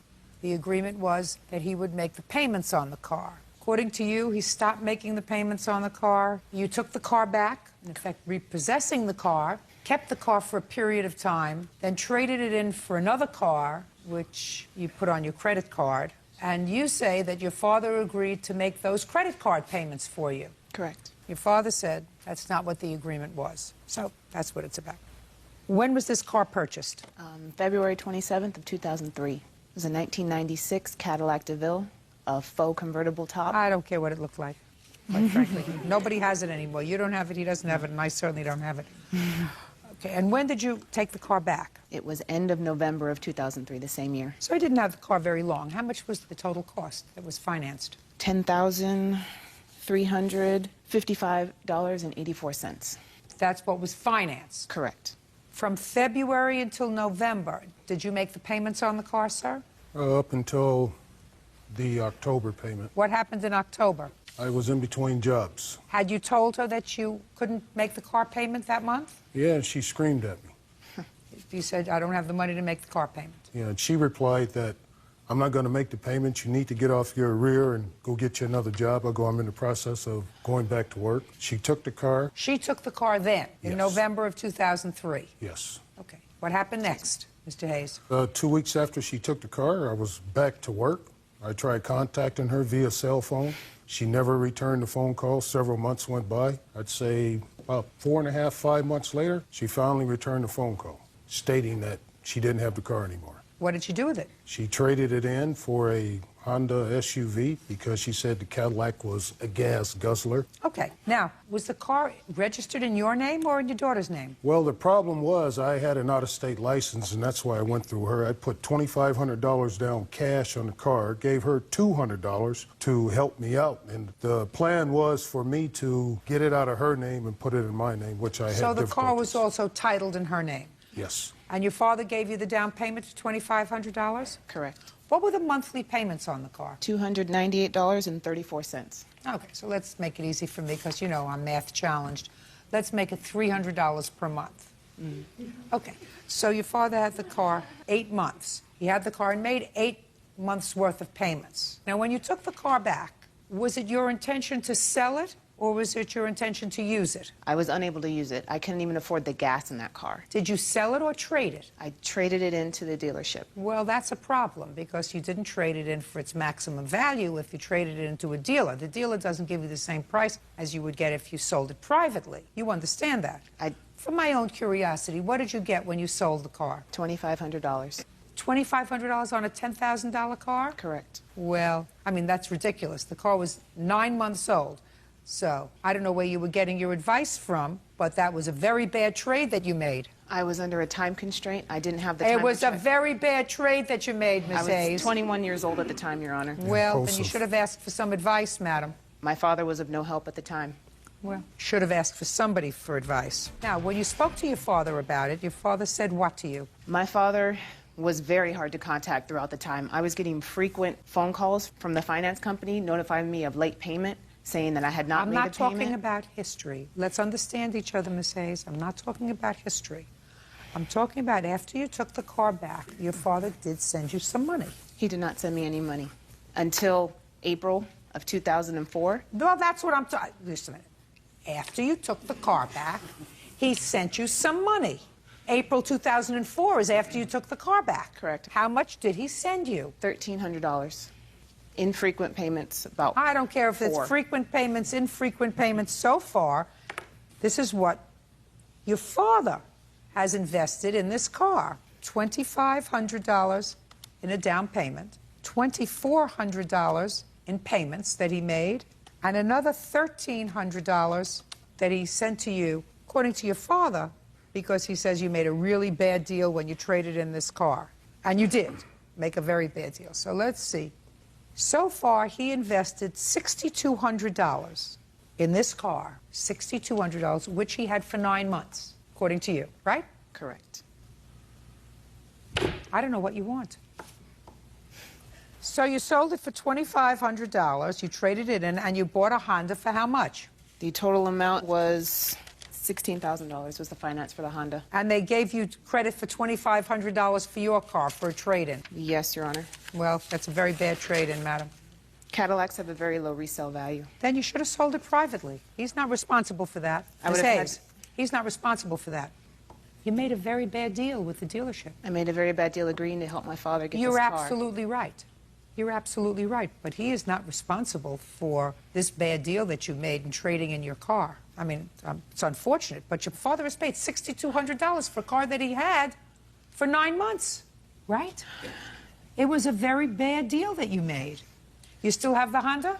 It's been a great purchase to have that Honda. All right. Well, it's been more reliable than me than my father has in my whole life. You bought a car for $16,000. You bought a car for $16,000. If you couldn't afford it, you shouldn't have bought a car for $16,000 using this Cadillac as a trade-in. I don't even know what the book value is on a 1996 Cadillac, a 1997 Cadillac that you sold 2 years ago. Do you know what the book value is? I do not, Your Honor. Well, just for curiosity's sake, let's find out, Bert. I believe this was a 1996 Cadillac Sedan DeVille, and it was sold in 2004. Okay, can we find out? Okay. Thank you. Now, it's going to be hard to tell because the car was sold in 2004, but let's see what we can do. Okay. Good condition would be $3,750. Private party good would be $5,125. So private party good would be $5,125, and that's 2 years after you sold it. You sold it 2 years ago. So let's say you add $1,000 for every year. So that's $7,000 that you should have gotten for the car, not $2,500. Should have gotten $7,000 for the car. At the time you traded it in for $2,500. That's not his fault. Okay, I'm sorry, Miss Hayes, your case is dismissed. That's all. Parties are excused. You may step out. Restaurant supervisor Laura Pope is suing her former live-in boyfriend, 21-year-old machine operator Jonathan Page, for rent, the balance on a car, and for the return of property he stole from her storage unit. Quiet in the courtroom, please. All rise. Quiet in the courtroom. I'd be quiet if I were you. Yeah, this is case number 564 on the calendar, the matter of Pope versus Page. You're welcome, Judge. Parties have been sworn in, Your Honor. You may be seated. Ladies, have a seat, please. Ms. Pope, the defendant was a former boyfriend of yours. You lived together for a period of time. Yes. You no longer are together. Correct. According to your complaint, Mr. Page owes you for a variety of things. Correct. And in addition to these loans that you claim, say that he has some property that belongs to you that he took from storage. Yes. Mr. Page says he owes you nothing. There was never an agreement to pay rent. The car that you bought him was an old piece of junk, and he returned it to you anyway, and that was a gift. and that the one thing he took from storage with his current girlfriend, who I assume you brought to court, Yes. right, for any particular reason, Yes. or just to be irritating, No. he returned to you, which was a sewing machine that he took from storage and he gave it back. So, during what period of time did you and Mr. Page live together? From January of 2002 to March of 2004. And was this in an apartment that you had leased? We first lived in a house that I owned, and then I sold the house and we moved into a house that was rented until we broke up. And who was on the lease in the rented house? We both were. Is that right, sir? Yes. Who moved out first? Me. Any particular reason? He wasn't helping pay the bills, so I figured I had to go somewhere cheaper I could afford. Where were you working, Mr. Page? At Rayco, the place I currently work at. Rayco? Yes. What is that? It is an electrical supply company. How long have you been working there? It'll be 2 years in September, so about a year and a half. And what kind of money do you earn there? $45 a year. It's a decent salary. So you were helping to pay the bills? Yes, I was. No, he wasn't. Ah. He didn't have the job until close to the end of the relationship. Tell me about the rent arrangement that you claim. When he moved in with me in January, we both agreed January of what year? 2002. We agreed that we would split the house payment in half and the utilities in half. Everything would be 50-50. You're not claiming anything from 2002, 2003, are you? Yeah, I paid all the house payments. I'm not interested in that, madam. Okay. If he didn't pay the bills in January of 2002, February of 2002, March of 2002. He did pay some. He gave me $4,000. March of 2002, June of 2002, you pack a suitcase and you put him out. He did pay some. I'm not going to 2002, 2003, 2003 until 2004. You know, if you're sleeping with somebody and living with them as a family and everything is going along smoothly and you let him slide with regard to the rent because he, according to you, wasn't working and didn't get a job until, according to you, the end of the relationship is over now. Don't bother courts. Okay. You got it? Mm-hmm. Good. So he moved out in March of 2004? Correct. And you got the job, listen to me, sir, you got the job in September of 2003, according to you. Correct. Did you contribute to household expenses from March of 2004 until September of 2003? Yes, I did. You have receipts for money that you gave her? No, I did not. Well, how much money did you give her? She was like the financial allocator in the relationship, so she would ask me, you know, I need this much this week, so I would just give it to her. I trusted her. You have to be more specific to me, sir. After you got your job in March of 2004, did you or did you not contribute to half of the household expenses? Yes, ma'am. How? Through money that I earned at my job. Tell me physically how you did that. Did you deposit your check in No, I gave the money directly to her, yes. So, no. Well, your employer did not give you $45,000 a year in cash. You got your check and you put it in a... Savings account. And then you took out from the savings account, interesting, from the savings account you took out a certain amount of... Money. Cash. Yes. And with that cash, you gave her money, according to you, every week. Every week. Show me. I have no documentation of it. Well, where did you think you were coming today, Mr. Page? I mean, did you think you were coming to the opening of an opera? No, I did not. You were coming to a court. And if your defense to this action is that I did pay household expenses, you would bring something that would show me deposits every week or every 2 weeks from your check, and then a certain amount that you took out for yourself. Right? Right. So you don't have that. No, I do not. So I'm going to start in October of 2003, because he just started working, according to him, in September of 2003. Starts to put some money away. Let's deal. October, November, December, January, February. When in March did he move out? On the 4th of March. 5 months then. What was the rent on the house he was living in? $700 a month. And prior to that, Mr. Page, you were not working, so you were contributing nothing. That's not true. I was working at Pizza Hut. Pizza Hut? Yes, at that time. Pizza Hut. Before that. You weren't amassing a fortune working at Pizza Hut. No, I was not. Who are you? I'm Laura Pope's witness. Just a second. I just asked you who you were. I'm Cynthia Radamilli. Are you related to her in any way? No, we're just friends. Good. When I need you, I'll call you. Okay. We have $350 a month, which is half the rent, times 5, which equals $1,750. That's what you should have paid. Minimally when you started to work at your $45,000 a year job. Now, let's talk about the car. Okay. When did you purchase this car for him? January of '04. Tell me the circumstances, according to you, Ms. Pope, of how the car was purchased. He needed a car to go to and from work, and he agreed if I helped him get a car, that he would make payments on the car till it was paid off, and that's how he was going to be able to pay me for the money he owed me getting a job. So did the two of you go to look for a car? No, I went and got the car for him. He didn't want to go. Just a second. On what day of the week did you do that? I don't know. I have the paperwork. Paperwork you may have, madam. My question is, how old are you? 21. A 21-year-old guy doesn't say to somebody who he's living with, listen, I want to buy a car, I need a car to go to work. If you go pick it out for me, I'll pay you for it. Right. And she went there with her ex-boyfriend, Your Honor. Just a second. Does it sound as if you're losing this debate so far? Except the rent part. Judge Judy continues in a moment.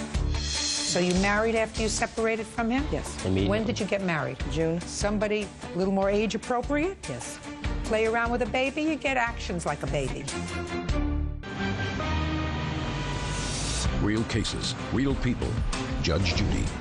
Laura Pope says her former live-in boyfriend, Jonathan Page, owes for rent, the balance on a car, and for the return of stolen property. Go ahead. We weren't going to get a fancy car, just something that would get him to and from work. That's what we agreed on, and that's what I got. When I took the car back, he said it's fine. I could have took the car back. I had 5 days to take the car back. He agreed it was fine.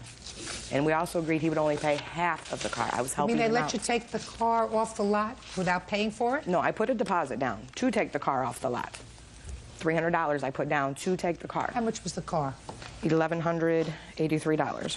Did you pay any money towards the car, Mr. Page? Yes, I did. You did? As far as repairs and Oh, no. go. No, I didn't. My question to you, Mr. Page, is a simple one. I speak English. Did you pay any money towards the car? No, it was a gift. Who paid for the insurance? I did. Actually, that's not true. Both of us did. We both paid on it. How did you both pay for it. insurance? Well, I would give her the money for it some months when she didn't have it, so. The insurance was in his name only. I paid it. I got the insurance. Where's the car now? It's at the police towing because he had it towed to my house in December of '04 because it didn't work anymore. And I asked him, and he took the plates off the car. And I said, Jonathan, I need the plates for the car. Oh, I'll give them to you. I'll give them to you. Come get them. Came, he never showed up, never got the plates. The plates are still good until May of this year. What'd you do that for? They came with the plates. I sent them over there with the plates. They were already expired. I have the registration to show that's different. Why did you bring the car back to her house? Because she wouldn't give me the title to it.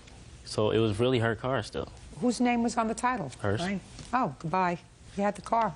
You should have taken better care of it. All right, let's not deal with the car anymore. What else do you claim he owes you?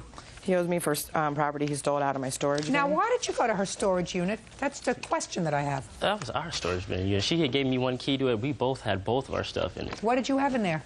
I had all of my office equipment in there. Why did you take her sewing machine? She had boxed all the stuff up when she had initially put it in there, so all of our stuff was mixed up. When I took it to my parents' house, I unpacked it. I noticed like some of her items are in there. Those got returned.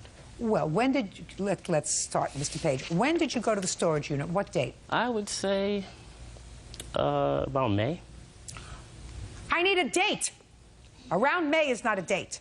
May 16th, a couple days before my birthday, I know that. So my birthday. See how we're getting closer? A couple of days before your birthday, around May 16th. And who did you go there with? I went there alone. Did you tell her you were going? No. Why not?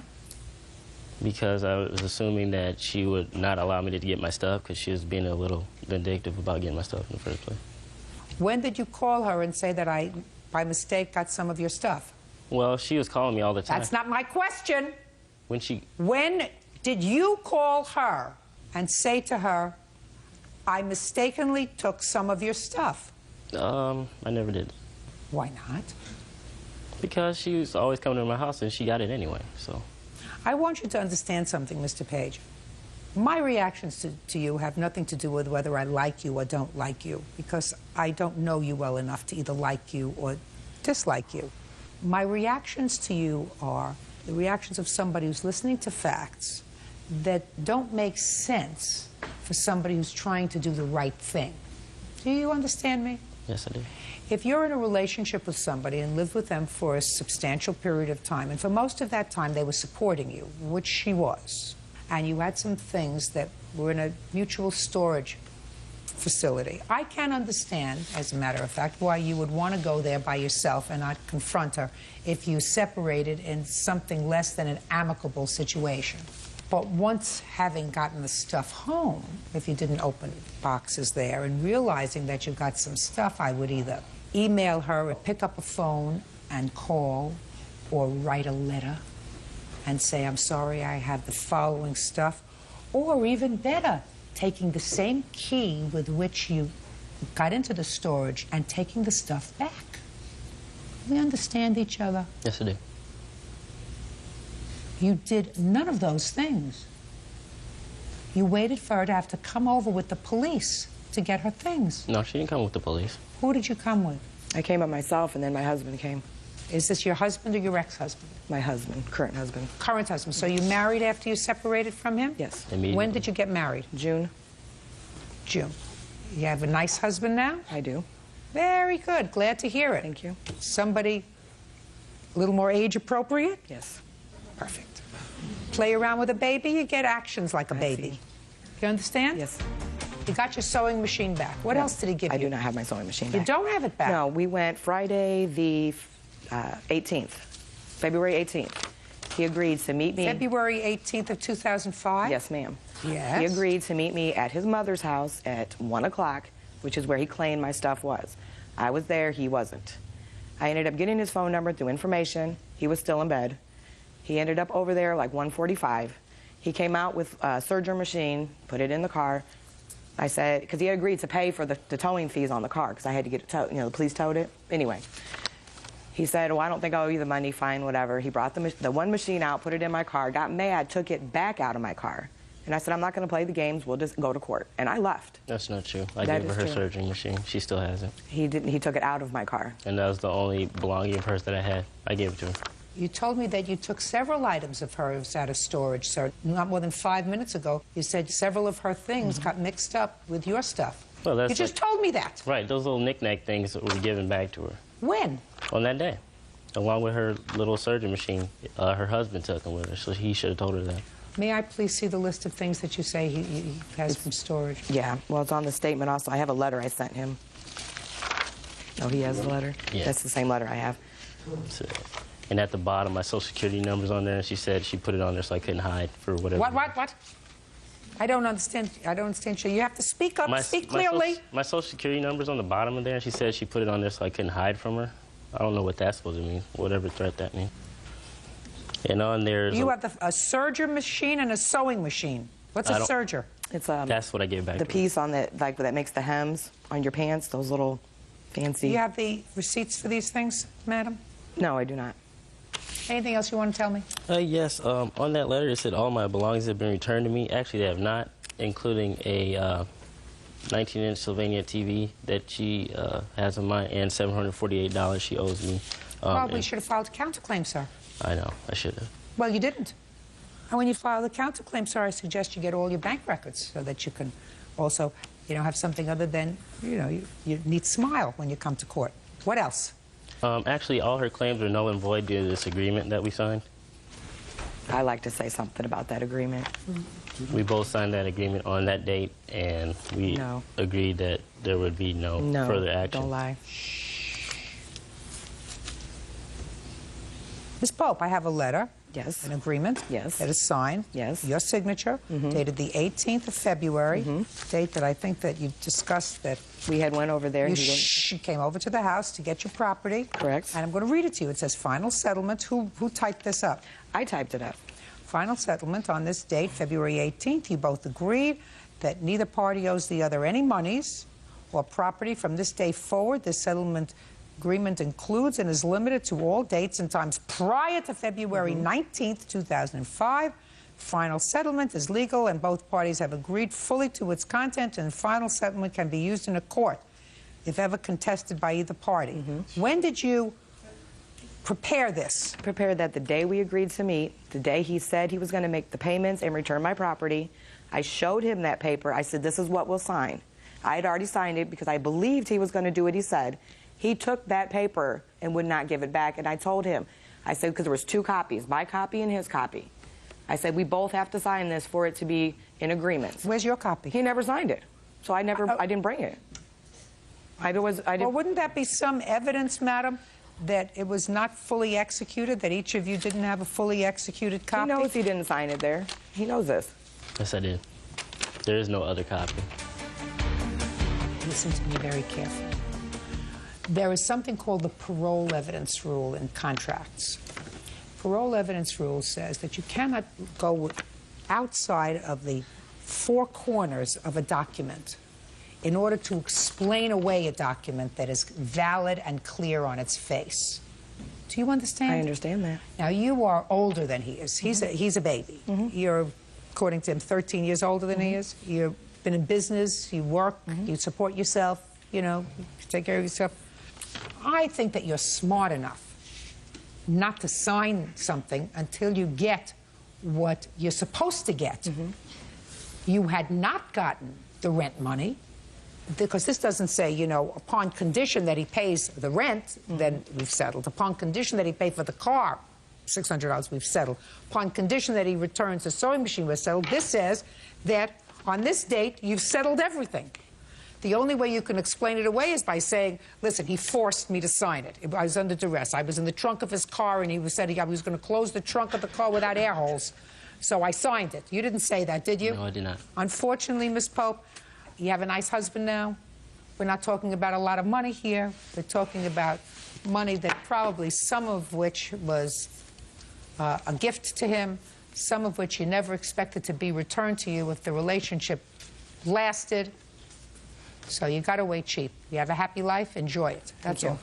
Parties are excused. You may step out. 21-year-old Jamie Mathia is suing her ex-boyfriend, 22-year-old Russell Ehart, for stealing money from a joint bank account, the return of her belongings, and an assault.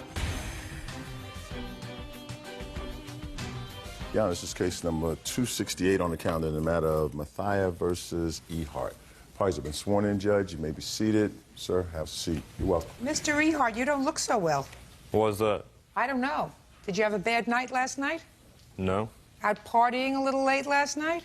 No, not last night. What about the night before last? Yeah, I might have went out on the town a little bit. How old are you, sir? 22. Mr. Ehart, you keep going out like that and partying and, you know, having great times. By the time you're 30, you're going to look 90. Take that as some good advice from me. Okay. I have had 22-year-old children. They look a lot better than you. Got it? Got it. Good. Miss Mathia, according to your complaint, this young man used to be your boyfriend. Clearly an error in your judgment. You claim that last year he assaulted you. He emptied a joint bank account, and he's got some personal property that belongs to you. Right. Mr. Ehart says you've got to move on. Get over it. Did you live together last year? In 2005, yes, ma'am. From when to when? Keep your voice up. Well, I moved out on March 19th, 2005. When did you move in together? September or October of 2004 was when we moved in our house together, but before that, we were living at his mother's house together. How old are you? Now I am 21. When you were living at his mother's house, had you gone there from your parents' house? From my father's house, yes. Was that a bad situation at your father's house? It wasn't the best. Was it better at his house? No, no. Just trying to get a sense of things. You said that you separated in March of 2005. Was that the date of this alleged assault? Yes, ma'am. I'd like you to tell me what happened, please. Okay, that morning we woke up and I asked him what his plans for the day was, and he said he was going to go to his father's house to work on his car. I said fine, and I asked him, we were selling things on eBay, and I had asked him if before he left he would set up the digital camera because I couldn't figure it out. And I don't know if I had said something wrong, but it made him mad, and he started yelling and throwing things, and I ended up getting pushed down into a stack of boxes that were like 5 or 6 boxes high. She's lying, Judge. You'll have a turn. Go ahead. Okay. And then when I got pushed down, I was on the floor, and he grabbed the front of my hair right here and took my head and started beating it into the door frame. And I will admit, while he was doing that, I did bite him. I bit him because it was the only thing I could do to get him off of me. He finally let go, and I took off running to the front door. And while I was running to the front door, we had a big rock he was making like a water fountain, and there was rocks, and he took it and threw it at me and hit me in my back. And I do have pictures of everything. I'd like to take a look at them. You also have a police report? I have the report that I wrote. Okay, I gather from the complaint, both of you at some point on that day were arrested, but ultimately you were let go and he was taken into custody. Is that right? Yes. We ended up going to court and he was found guilty. Okay. When you went to court on the assault charge, it was domestic violence assault charge, was there a trial or did he plead guilty? I think he pled not guilty. The judge heard my case and they heard his case. So you testified? Yes, ma'am. Is it correct, Mr. Earhart, that you were found guilty after a trial of domestic violence? That is correct. And what happened with that case, sir? I appealed it, and the charges were dismissed. Explain that to me, sir. I believe they dismissed it because there was lack of evidence. No, ma'am. She attacked me. I bit him, yes, I did. The plaintiff says in between the trial, whatever happened subsequently, you were arrested on another charge, which sort of complicated your criminal history. Is that accurate? Yes, it is. And what happened with that case? It was amended to traffic violation. To a traffic violation? What kind of traffic violation? Let's see, running a stop sign and failure to yield. Somebody was killed in that incident. Is that right? 2 people were killed in that accident. Were you drag racing? No, I wasn't. I wasn't even involved in the accident. You just jumped a stop sign. Yeah. Had you been drinking? No, I hadn't. What time did this happen? About 1:20. In the afternoon? Yes, ma'am. You want to tell me your version of what happened on March 19th? Well, she did ask me to set up the camera for her on the internet, and I didn't do it right away, so she started screaming at me, and I picked up the phone to make a phone call, and she takes it away from me and hit me in the head with it. And then I tried to get the phone again because I was trying to call my mom to see what I had to do to get her evicted. And at that time, she spit in my face and tried to punch me. So I grabbed both of her wrists and just basically restrained her from hitting me. And in the process of that, we went to the floor and my arm crossed her mouth. That's when she bit me. I let go of her. She ran out of the house. How did your arm cross her mouth? I was holding her wrist on the floor, and she was struggling. Well, that's hard. If you're holding her wrists on the floor, I'd like to know how could you know what I'm talking about, Bert? I understand. You know, unless she had a really long neck. How did she bite you, sir, if what you were doing was you were holding both her arms on the floor? We were in an area that was about this big, and we began like this, and then we turned, and when we came down on the floor, she was struggling, trying to hit me the whole time. I'm trying to hold her hands, and somehow my arm got across her mouth, and she bit me. At that time, I let go of her, and she left. How'd she get the bruise on her back? I don't know. I don't know that she had a bruise on her back. She did have, I saw the photographs. So what I'm asking you, how does she get the bruise on her back? She threw a rock at herself? Judge Judy continues in a moment. Are you an only child? No, I'm not. Are you the oldest or the youngest? Youngest. How many were there before you? 2. How did they turn out? Fine. Fine. Should have stopped with 2. And later today. Mr. Sabat, you don't want me to think you're a lowlife. I'm not a lowlife. You are, sir. Why is that? Because if you said to me we really cared about each other, I and that's what didn't I'm speaking. Don't ever interrupt me.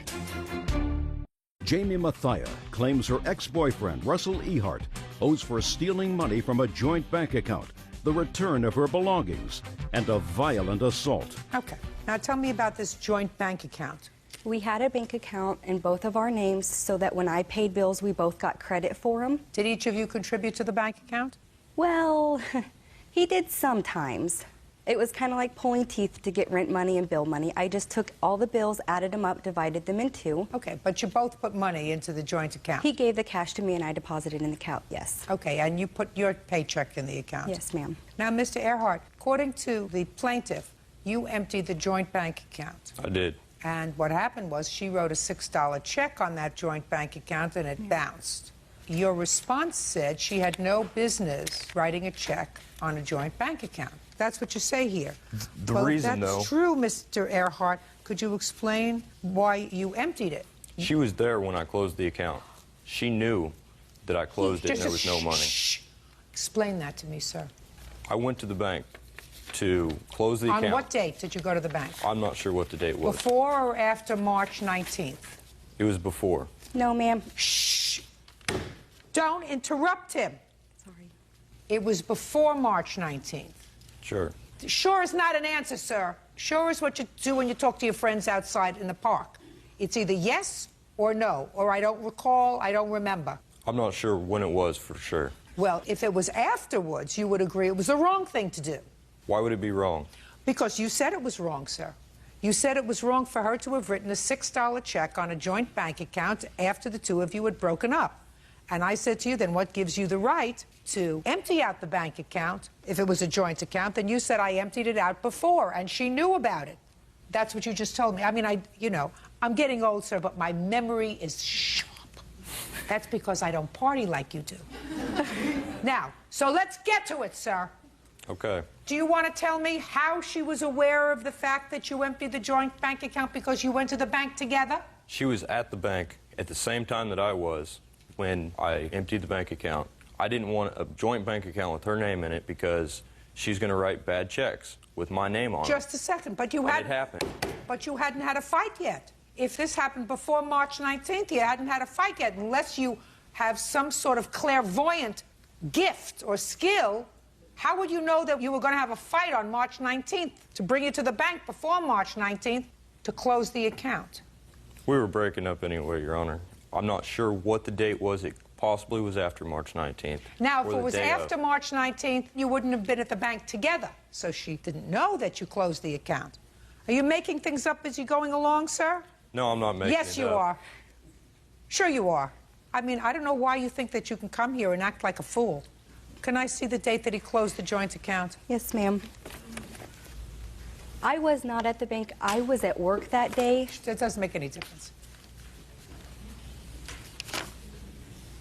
So it looks as if he took out $400. Is that what you took out of the account, sir? $400? Yes. So why didn't you send her half the money? She didn't ask for it. Well, now she is. Shh. Now she is. So she gets $200 from the joint bank account. Now let's talk about the property.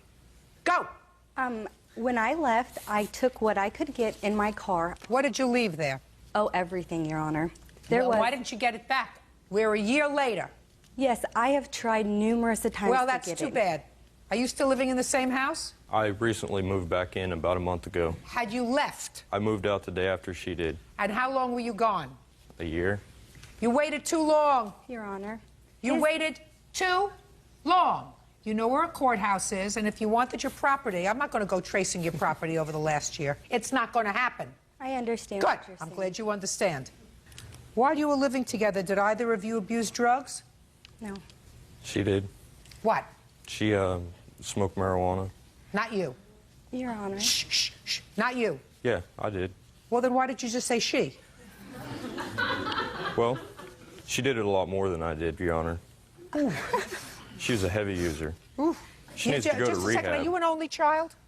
No, I'm not. Are you the oldest or the youngest? Youngest. How many were there before you? 2. How did they turn out? Fine. Fine. Should have stopped with 2. Judgment for the plaintiff in the amount of $3,000. That's all. Step out. Thank you. Part is that excused. You may step out. I have never heard as many lies come out of that boy's mouth today as I have in my whole life. Jamie here, she's just poor. She can't pay her bills, and she wants to mooch off me as usual, like she used to. He didn't pay anything. He hardly ever even went to work. She never had a job, or if she did, she worked at a gas station like she does now. He's nuts. I mean, really, he is beyond nuts. And now the next case. All parties in the matter of Collins versus Sabet. Step forward, please. 23-year-old Erin Collins is suing her ex-boyfriend, 23-year-old Amir Sabet, for a $500 loan. Amir says the money was a birthday gift. Miss Collins, you and the defendant dated for a brief period of time. $500 changed hands from you to the defendant. You claim it was a loan. He says it was a gift. Why in the world would you give him money? Because he was in need and... Look at me. I'm looking at you. He was in need. I had slept over that night. Slept at his apartment? Yes. What night was it? The first week of May. Of 06? Correct. And how long had you been dating him at the time? 6 months. So you slept at his apartment? Correct. That night I was over, he was pacing, saying that his father was in Las Vegas and that he needed to pay his father's bills when he was away. He asked me if I could loan him the money. How much did he say he needed? He said he needed $500. So you said you would loan him the money? Correct. When did he say he would pay you back? That Saturday. What was going to happen the following Saturday that would give him $500? His father was flying in from Las Vegas at Logan Airport, and he was picking him up, and he said he would receive the money then. He went to go pick him up at Logan Airport, and he said he would receive the money the next week. It continued, I will give you the money, I will give you the money, and it went on for months, and I did not receive the money. But you continued to see him? No, we did not continue to see each other. Well, when did you stop seeing him? In June. So this happened the first week in May, and you stopped seeing him in June? Correct. Why?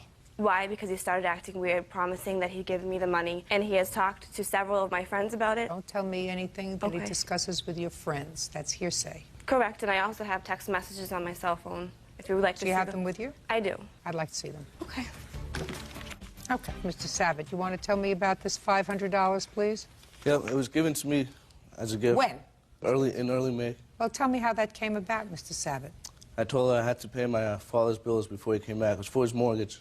So she gave me the $500. Just a second. Why did you have to pay your father's mortgage? He was away. I've been helping him for a while. He just sold his house last month, and he's not working. He's retired. My mother passed away last August. It's a very sad story, sir. Why were you paying your father's mortgage? Just helping him. What was he doing in Las Vegas? On a vacation to get away from everything with my aunt and uncle. He flew to Las Vegas? Yep. Instead of paying his mortgage? Well, I told him I'd take care of it. I told him, go have fun. So I assume that if you told your father to go and have fun, that you would take care of it, that you had the money. Correct. So why didn't you use your money? Well, business was slow at the time where I work, and How long was your father in Las Vegas? a week.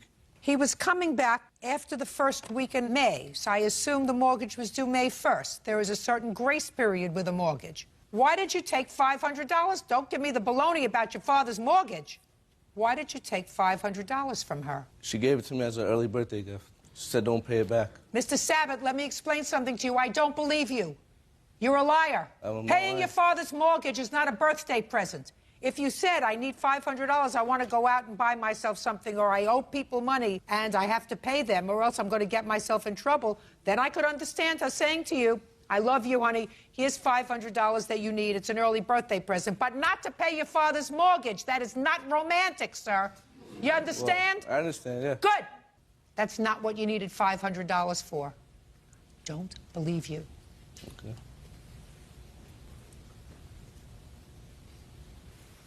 On June 14th, you sent her a message, sir, that says, after I pay you, I don't want to see you or hear you again. You remember that? She texted it to herself. You can text message online and send it to somebody's phone. I never sent the text message. So what did you do when she asked you for the money? Did you respond to her? I never responded to any of her phone calls. I actually... When did she start asking you for this money back? Probably a couple weeks after I stopped talking to her. And when was that? End of May. Beginning of June. Why did you stop talking to her at the end of May? I've been trying to get rid of her. I was trying to get rid of her for a while. How long is a while, Mr. Sabat? About a month, month and a half. Well, a month, month and a half would bring us to April. Right. I've been trying to get rid of her since... Then why did you take $500 from her? If you were trying... She gave it to me. Is there something wrong with you? Nothing at all. Oh, there is.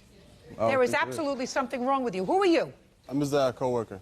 The reason why I'm here is because everyone would come into our dealership, our place of business, and she calls a big fit. Good. Sit down. Sorry. It's just that... Sorry.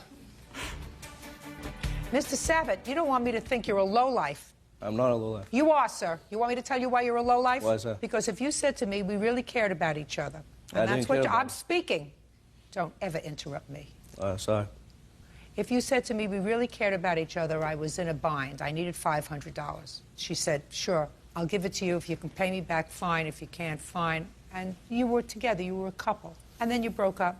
You know, sometimes I can understand that that sort of thing happens. But that's not what you told me, Mr. Sabat.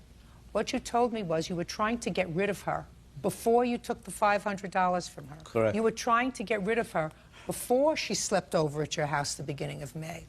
And a lowlife takes advantage of somebody who may not be as swift as they are or thinks they're not as swift. You know, there's a difference between being intellectually gifted and having no moral compass, sir.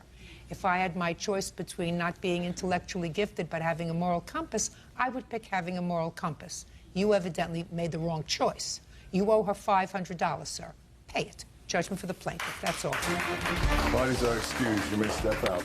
Welder Rodney Davis is suing his former friend, meat cutter Rick Spruill, for the balance on a truck and for a false arrest. Rick says Rodney threatened to break his kneecaps.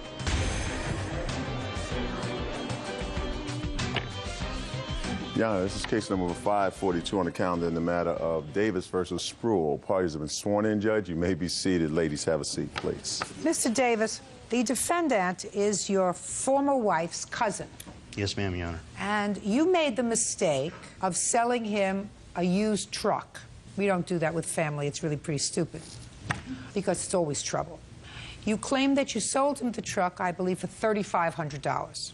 He paid you $2,500. He was supposed to pay you the rest, and he didn't. No, he did not. So when you started to call him and wanted your money, he filed false charges against you, according to you, of telephone harassment, and you were arrested and had expenses. So you are suing him for two things. First, the balance owed on the truck, plus interest, because you agreed, according to you, to $200 in interest on the additional $1,000 that he owed, and the money that you spent and your aggravation as a result of these false harassment charges. Now, Mr. Spruill says that you were angry with him after you sold him your truck because he introduced your now ex-wife to her current present husband. And you got very angry with him. And then you told him you wanted more money for the truck. And you started to call him on the phone. And he filed these charges against you because they were true. Correct. When did you sell him the truck? March of 2004, right around this time last year. You have a bill of sale? No, I do not, Your Honor. Why not? Considering the fact that it was based on family word, we took it upon that and did the lousy mistake of not having one wrote up. All right. March of 2004, he took possession of the truck? Yes, ma'am. And did he have the title to the truck? Yes, ma'am. Now, when for the first time did you call him and ask him for more money? Approximately 1 month after I was having issues with my ex-wife. Why don't you answer my question, Mr. Davis? When did you call him and tell him you wanted more money? Approximately a month after I sold him the truck. So in April. And what did you say to him when you called him in April? I told him I needed the money. I did not appreciate what was going on between him and his litigations of owing me the money. Well, according to you, when was he supposed to pay you the rest of the money? Tax time this year when he received his refund. So he had another year? Yes, Your Honor. So when you called him a month after he took possession of the truck, even according to you, that was not your contract? No, it was not. So you called him and you were angry? Yes, Your Honor. And what did you say to him when you called him? This is on the 9th of July.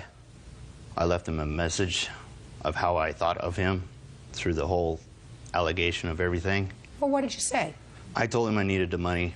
I did not appreciate what he has done trying to mediate between me and my ex-wife. Mr. Davis is having some difficulty coming up with exactly what the message was. Mr. Spruill, you want to tell me what he said? Said he would break my kneecap with a tire iron. That's a lie. I told him I would meet him halfway. Told him to meet him halfway for what? From all the threats that I have received from Mr. Spruill himself. What threats did you receive from him? I received threats from him of signing over my parental rights to my son, to his wife's cousin, and to never see him again. Well, what do you mean threats? I don't hear a threat. You want to tell me what the threat was? I'm not seeing my son ever again. I'm never paying the amount owed against the pickup. Who is this? This is my mother. You're making it up as you're going along, Mr. Davis? No, ma'am, I am not. Yeah, you are. Now, when you said to him, according to you, I'll meet you halfway, I don't know what that means. I was upset during that day because I missed a court date with my ex-wife. You missed a court date? I was not notified properly. I moved away from my address. The court sent the papers to that address. I was not there, and I was not informed of the court date. Did you have an attorney? No, I did not. What was the court date for, Mr. Davis? Child support. Did they enter a support order? Yes, they did, Your Honor. For how much? $255 a month The actual court order is $225 for my son. Rearages of $1,742. Okay, so you have an order that you didn't pay. Yes, yes, I did. Well, $225 a month is not an unusually high support order. Mr. Davis, why were you upset? I had a previous relationship, and I'm paying an enormous amount of money for my daughter. Well, what are you mad at your ex-wife for? She's not getting an enormous amount of money. She's getting $50 a week. What were you annoyed at them for? You were just generally annoyed. Generally annoyed to the fact that what has happened, Mr. Spaville was trying to mediate between us as I try to reconcile and get back with my ex-wife. She didn't want to get back with you. No, she did not. Got to be a reason. There was a reason. So after he told you he was going to break your kneecaps with a tire iron, you called the police? Correct. You have a police report? Yes, I do. I'd like to see it, please.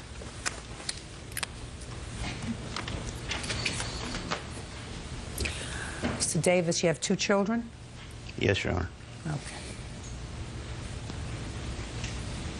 Well, according to the police report, your former wife says that you were upset with the defendant because you hold him responsible for breaking up the marriage. However, in all fairness, your ex-wife did say that she didn't think that you would carry out those threats.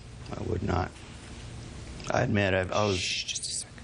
Well, you admitted to the police, Mr. Davis, that you told the defendant that you'd break his other leg if he didn't pay you. And you also said that you knew that you shouldn't have threatened him and that you had no intention of carrying out the threat. So you admitted to the police that you threatened bodily harm to the defendant. So you cannot sue him for filing false charges against you. He doesn't have to interpret whether or not you meant it or not, or whether you had a bad day. You have to keep your temper. Understood, Your Honor. Good. So that part of your complaint is dismissed. Now let's get to the truck. I read your answer very carefully. Your answer says that you gave Mr. Davis another $1,000. Yes. When? I sent him another $1,000 on 1/22 of 05. Can I see the check, please? Yes, ma'am. Why did you send him the check? Because he threatened to bring my father-in-law into the lawsuit with this letter that he sent to my father-in-law. I'd like to see it. And I just wanted to keep the peace. Why didn't you take his check, sir? That was not agreed upon. $1,200 was agreed upon by this time. No, sir. That wasn't your agreement, Mr. Davis. Your agreement, according to you, was that he would give you the other $1,000 plus $200 interest by tax time 2005. That's what you told me. He was paying you early. Isn't that what you told me? You want to say something? For what? Because I'm the reason that he sent the check back, because I thought it was wrong. He should have been $1,200. Why don't you just keep it zipped? Judge Judy continues in a moment. Your son has a little bit of a temper, and he's going through a very difficult time. And what you're not supposed to do is exacerbate it if you're his mother. And if you're the reason that he sent back this $1,000 check, you're not a very smart mother. And later today, I reached into the purse to find the pawn ticket. Instead, I came out with a Ziploc bag full of little dime bags of marijuana. real cases, real people. Judge Judy. Rodney Davis says former friend Rick Spruill owes for the balance on a truck and for having him falsely arrested. You're supposed to be a peacemaker, not a troublemaker. Peacemaker, not a troublemaker. Your son has a little bit of a temper, and he's going through a very difficult time. He made 2 babies. He's got to support them. It's very hard to take care of 3 families when you're one person. He felt as if everything was piling on him, and he went through a very bad period in his life. And what you're not supposed to do is exacerbate it if you're his mother. And if you're the reason that he sent back this $1,000 check because you thought it should have been $1,200, you're not a very smart mother. Can I say something? Sure. Here. Right. I felt it was wrong that Rick got the truck for half of what it was worth. We went through a really hard year with all this telephone harassment. I know Rick and Rod's ex-wife called our house when he was staying there lots of times. What does that have to do with sending back the check and being a troublemaker? Okay, so if he gets the truck for half of what it's worth... No. Your son made a deal. Your son made a contract. He's an adult. He's not 16 years old. He's a grown man who made 2 babies. Now, there's a piece of me that believes him that he made an agreement to sell this truck for $3,500, and maybe he made the agreement to, if he wasn't paid up in 6 months, he was going to charge him an extra $200 in interest. In any event, the whole matter could have been resolved because he gave him a check for $1,000, and he gave him the check for $1,000 before the amount was due. He gave him the check in January, and he wasn't supposed to pay him until April. That's what your son just told me. So, you're supposed to be a peacemaker, not a troublemaker. You're supposed to say, listen, take the check, put a period. I should have. Let's try to make peace. I have a grandchild that I want to be able to see. I have a baby that I don't want to lose, instead of being a troublemaker. Now you get it? Good. Just do me a favor. Give him the check. He gets the check. I suggest, Mr. Davis, that you cash it.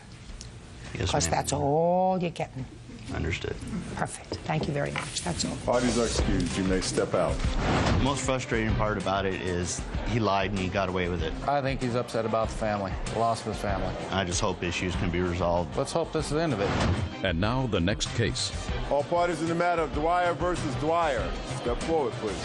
Program coordinator Yvonne Dwyer is suing her daughter, 24-year-old fast food worker Danielle Dwyer, for unpaid rent when Danielle lived with her. Yvonne says she kicked Danielle out when she found drugs in her purse. Ms. Dwyer, the defendant is your daughter. Yes, ma'am. According to what I've read, you claim that your daughter owes you about $1,000 in rent for the 10 months that she lived with you, and she agreed to pay rent of $100 a month. She did not pay. Your daughter answers that she was arrested twice on your complaint. The first time was for check fraud or something. Yes. Your mother was the complainant in that case. When she got out of prison, she had restitution to pay. And the second time she was arrested was for the possession of, I think, marijuana in your home. You were, again, the complainant in that case. There was never an agreement to pay rent, according to her, and that's your defense. Yes, ma'am. Tell me about this check fraud. When was it? It was January of 2004, I believe. You were writing out checks on your mother's account? Yes, ma'am. In what amount? It varied. Small amounts, $50 maybe. Were you living at home at the time? Yes, I was. Is that the period of time that she was supposed to be paying rent? No, ma'am. And the period of time that she actually committed the check fraud was in '03.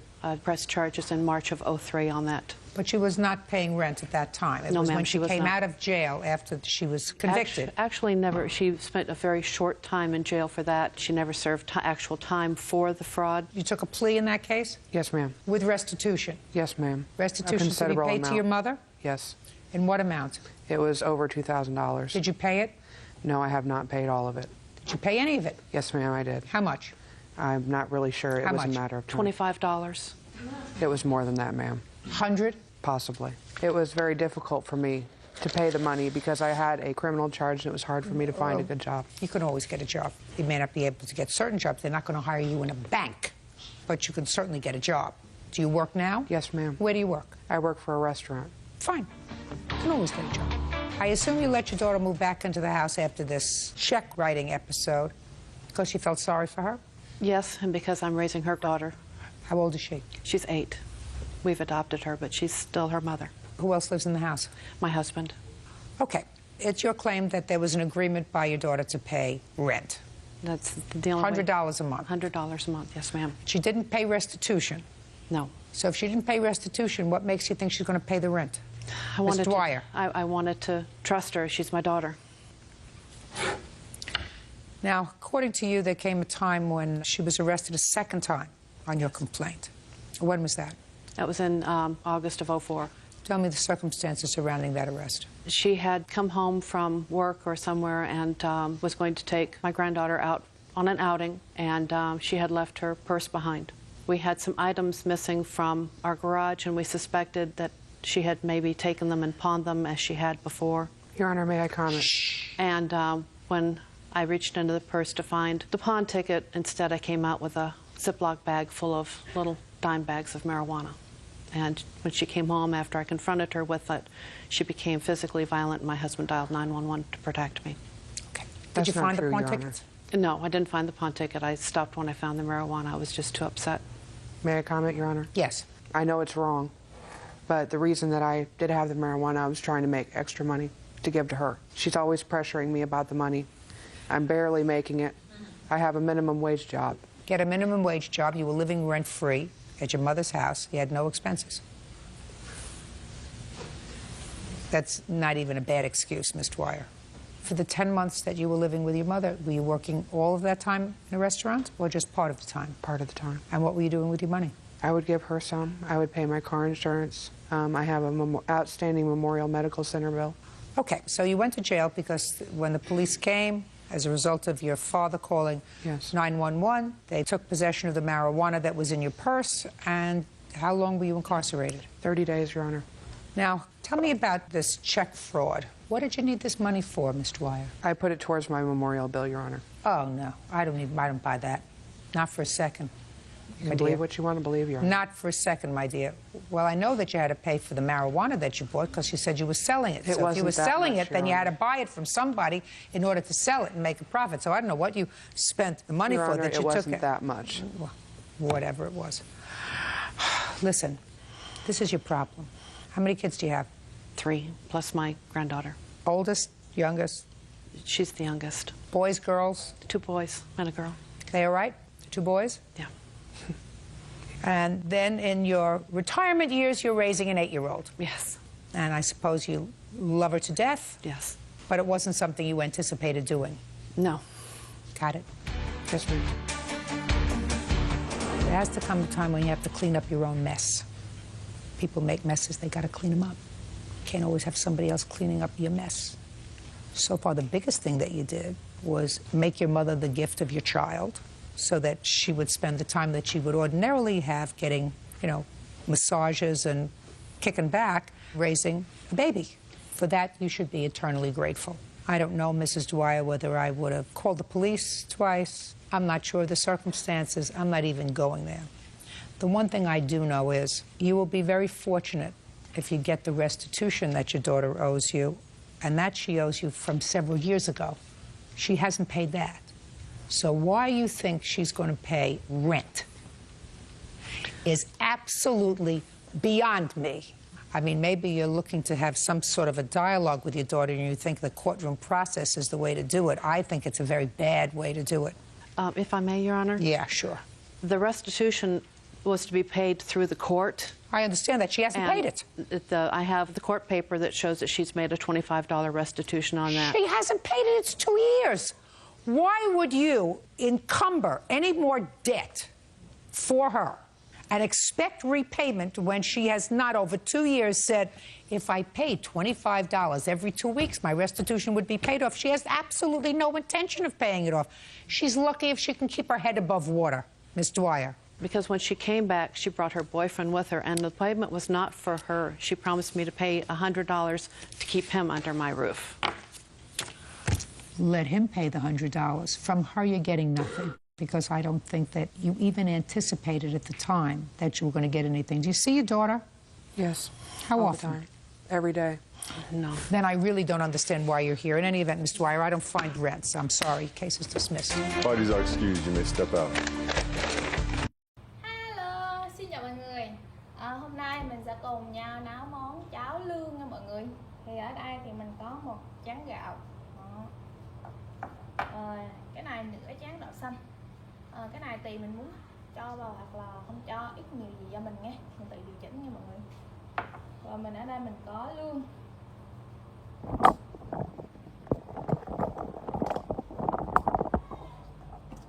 Ở đây nha mọi người, mình hơi sợ cho nên mình sẽ không có lái rồi. Đó, lương của mình, lương sống nha.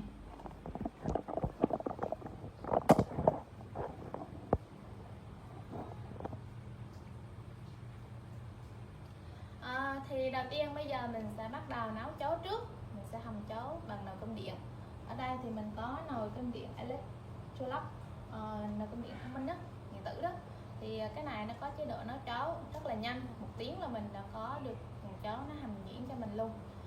Bây giờ mình sẽ bắt đầu vào lò nhé. Mình sẽ cho nén vào.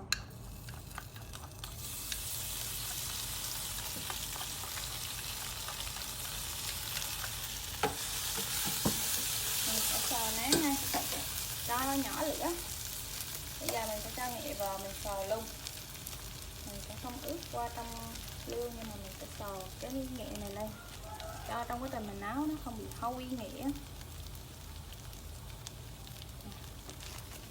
Tại mình muốn cho ăn phần nào thì mình sẽ bỏ phần đó nha.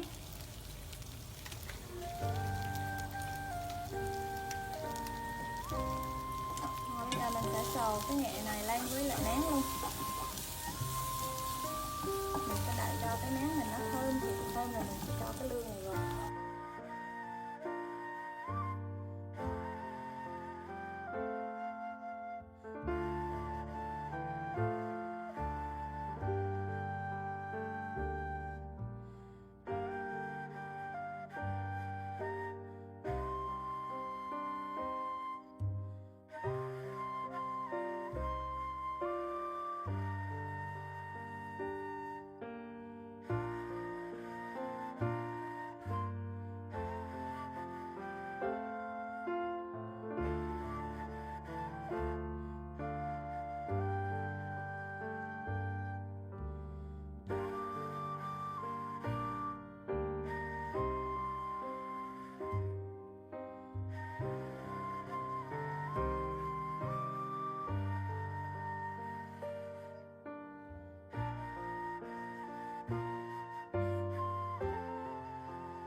Cái nồi cơm điện của mình nó đã nhấn nút qua nút màu cam rồi nha mọi người, nghĩa là nó đã nấu xong rồi nha.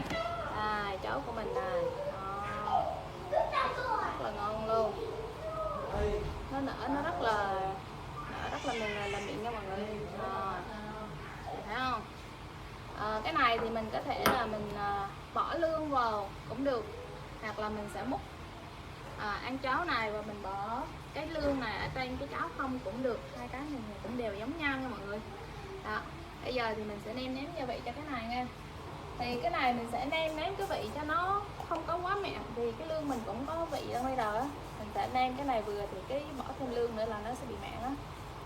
Nên bây giờ mình sẽ nêm vào đây cái gia vị nữa. Mình chỉ bỏ thêm một xíu bột nêm và một xíu muối thôi để cho cái cháo mình nó có vị. Mình ăn chung với lại lương á, nó sẽ ngon hơn. Đó. Bây giờ mình sẽ trộn đều lên nha. Rồi mình sẽ trộn đều lên. Mình sẽ đậy lại. Đó, rồi bật lại nút nấu. Cái này mình sẽ bấm cái nút nấu cơm luôn, vì mình chỉ cần nấu cho nó sôi lên một xí nữa thôi, để cho gia vị mình nó tan hết á. Thì mình chỉ cần nấu bấm nút nấu cơm thôi, mình không cần cái nấm bấm nút nấu cháo nữa mọi người, để cho nó nhanh hơn một xí thôi. Đây, mình sẽ múc cái lương này mình sẽ bỏ lên cháo.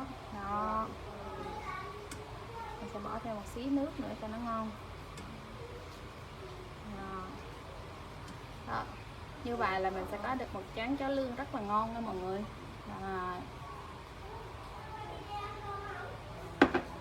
Hay là mình có thể cho tất cả lương này vào trong cái nồi cháo của mình đang nấu đó cũng được nha mọi người, thì tùy vào mình muốn như thế nào thôi. Hi, mình đã hoàn thành xong chén cháo lương. Đó, một món rất là ngon nha mọi người. Rồi, cảm ơn mọi người đã coi video của mình nhé. Bye bye.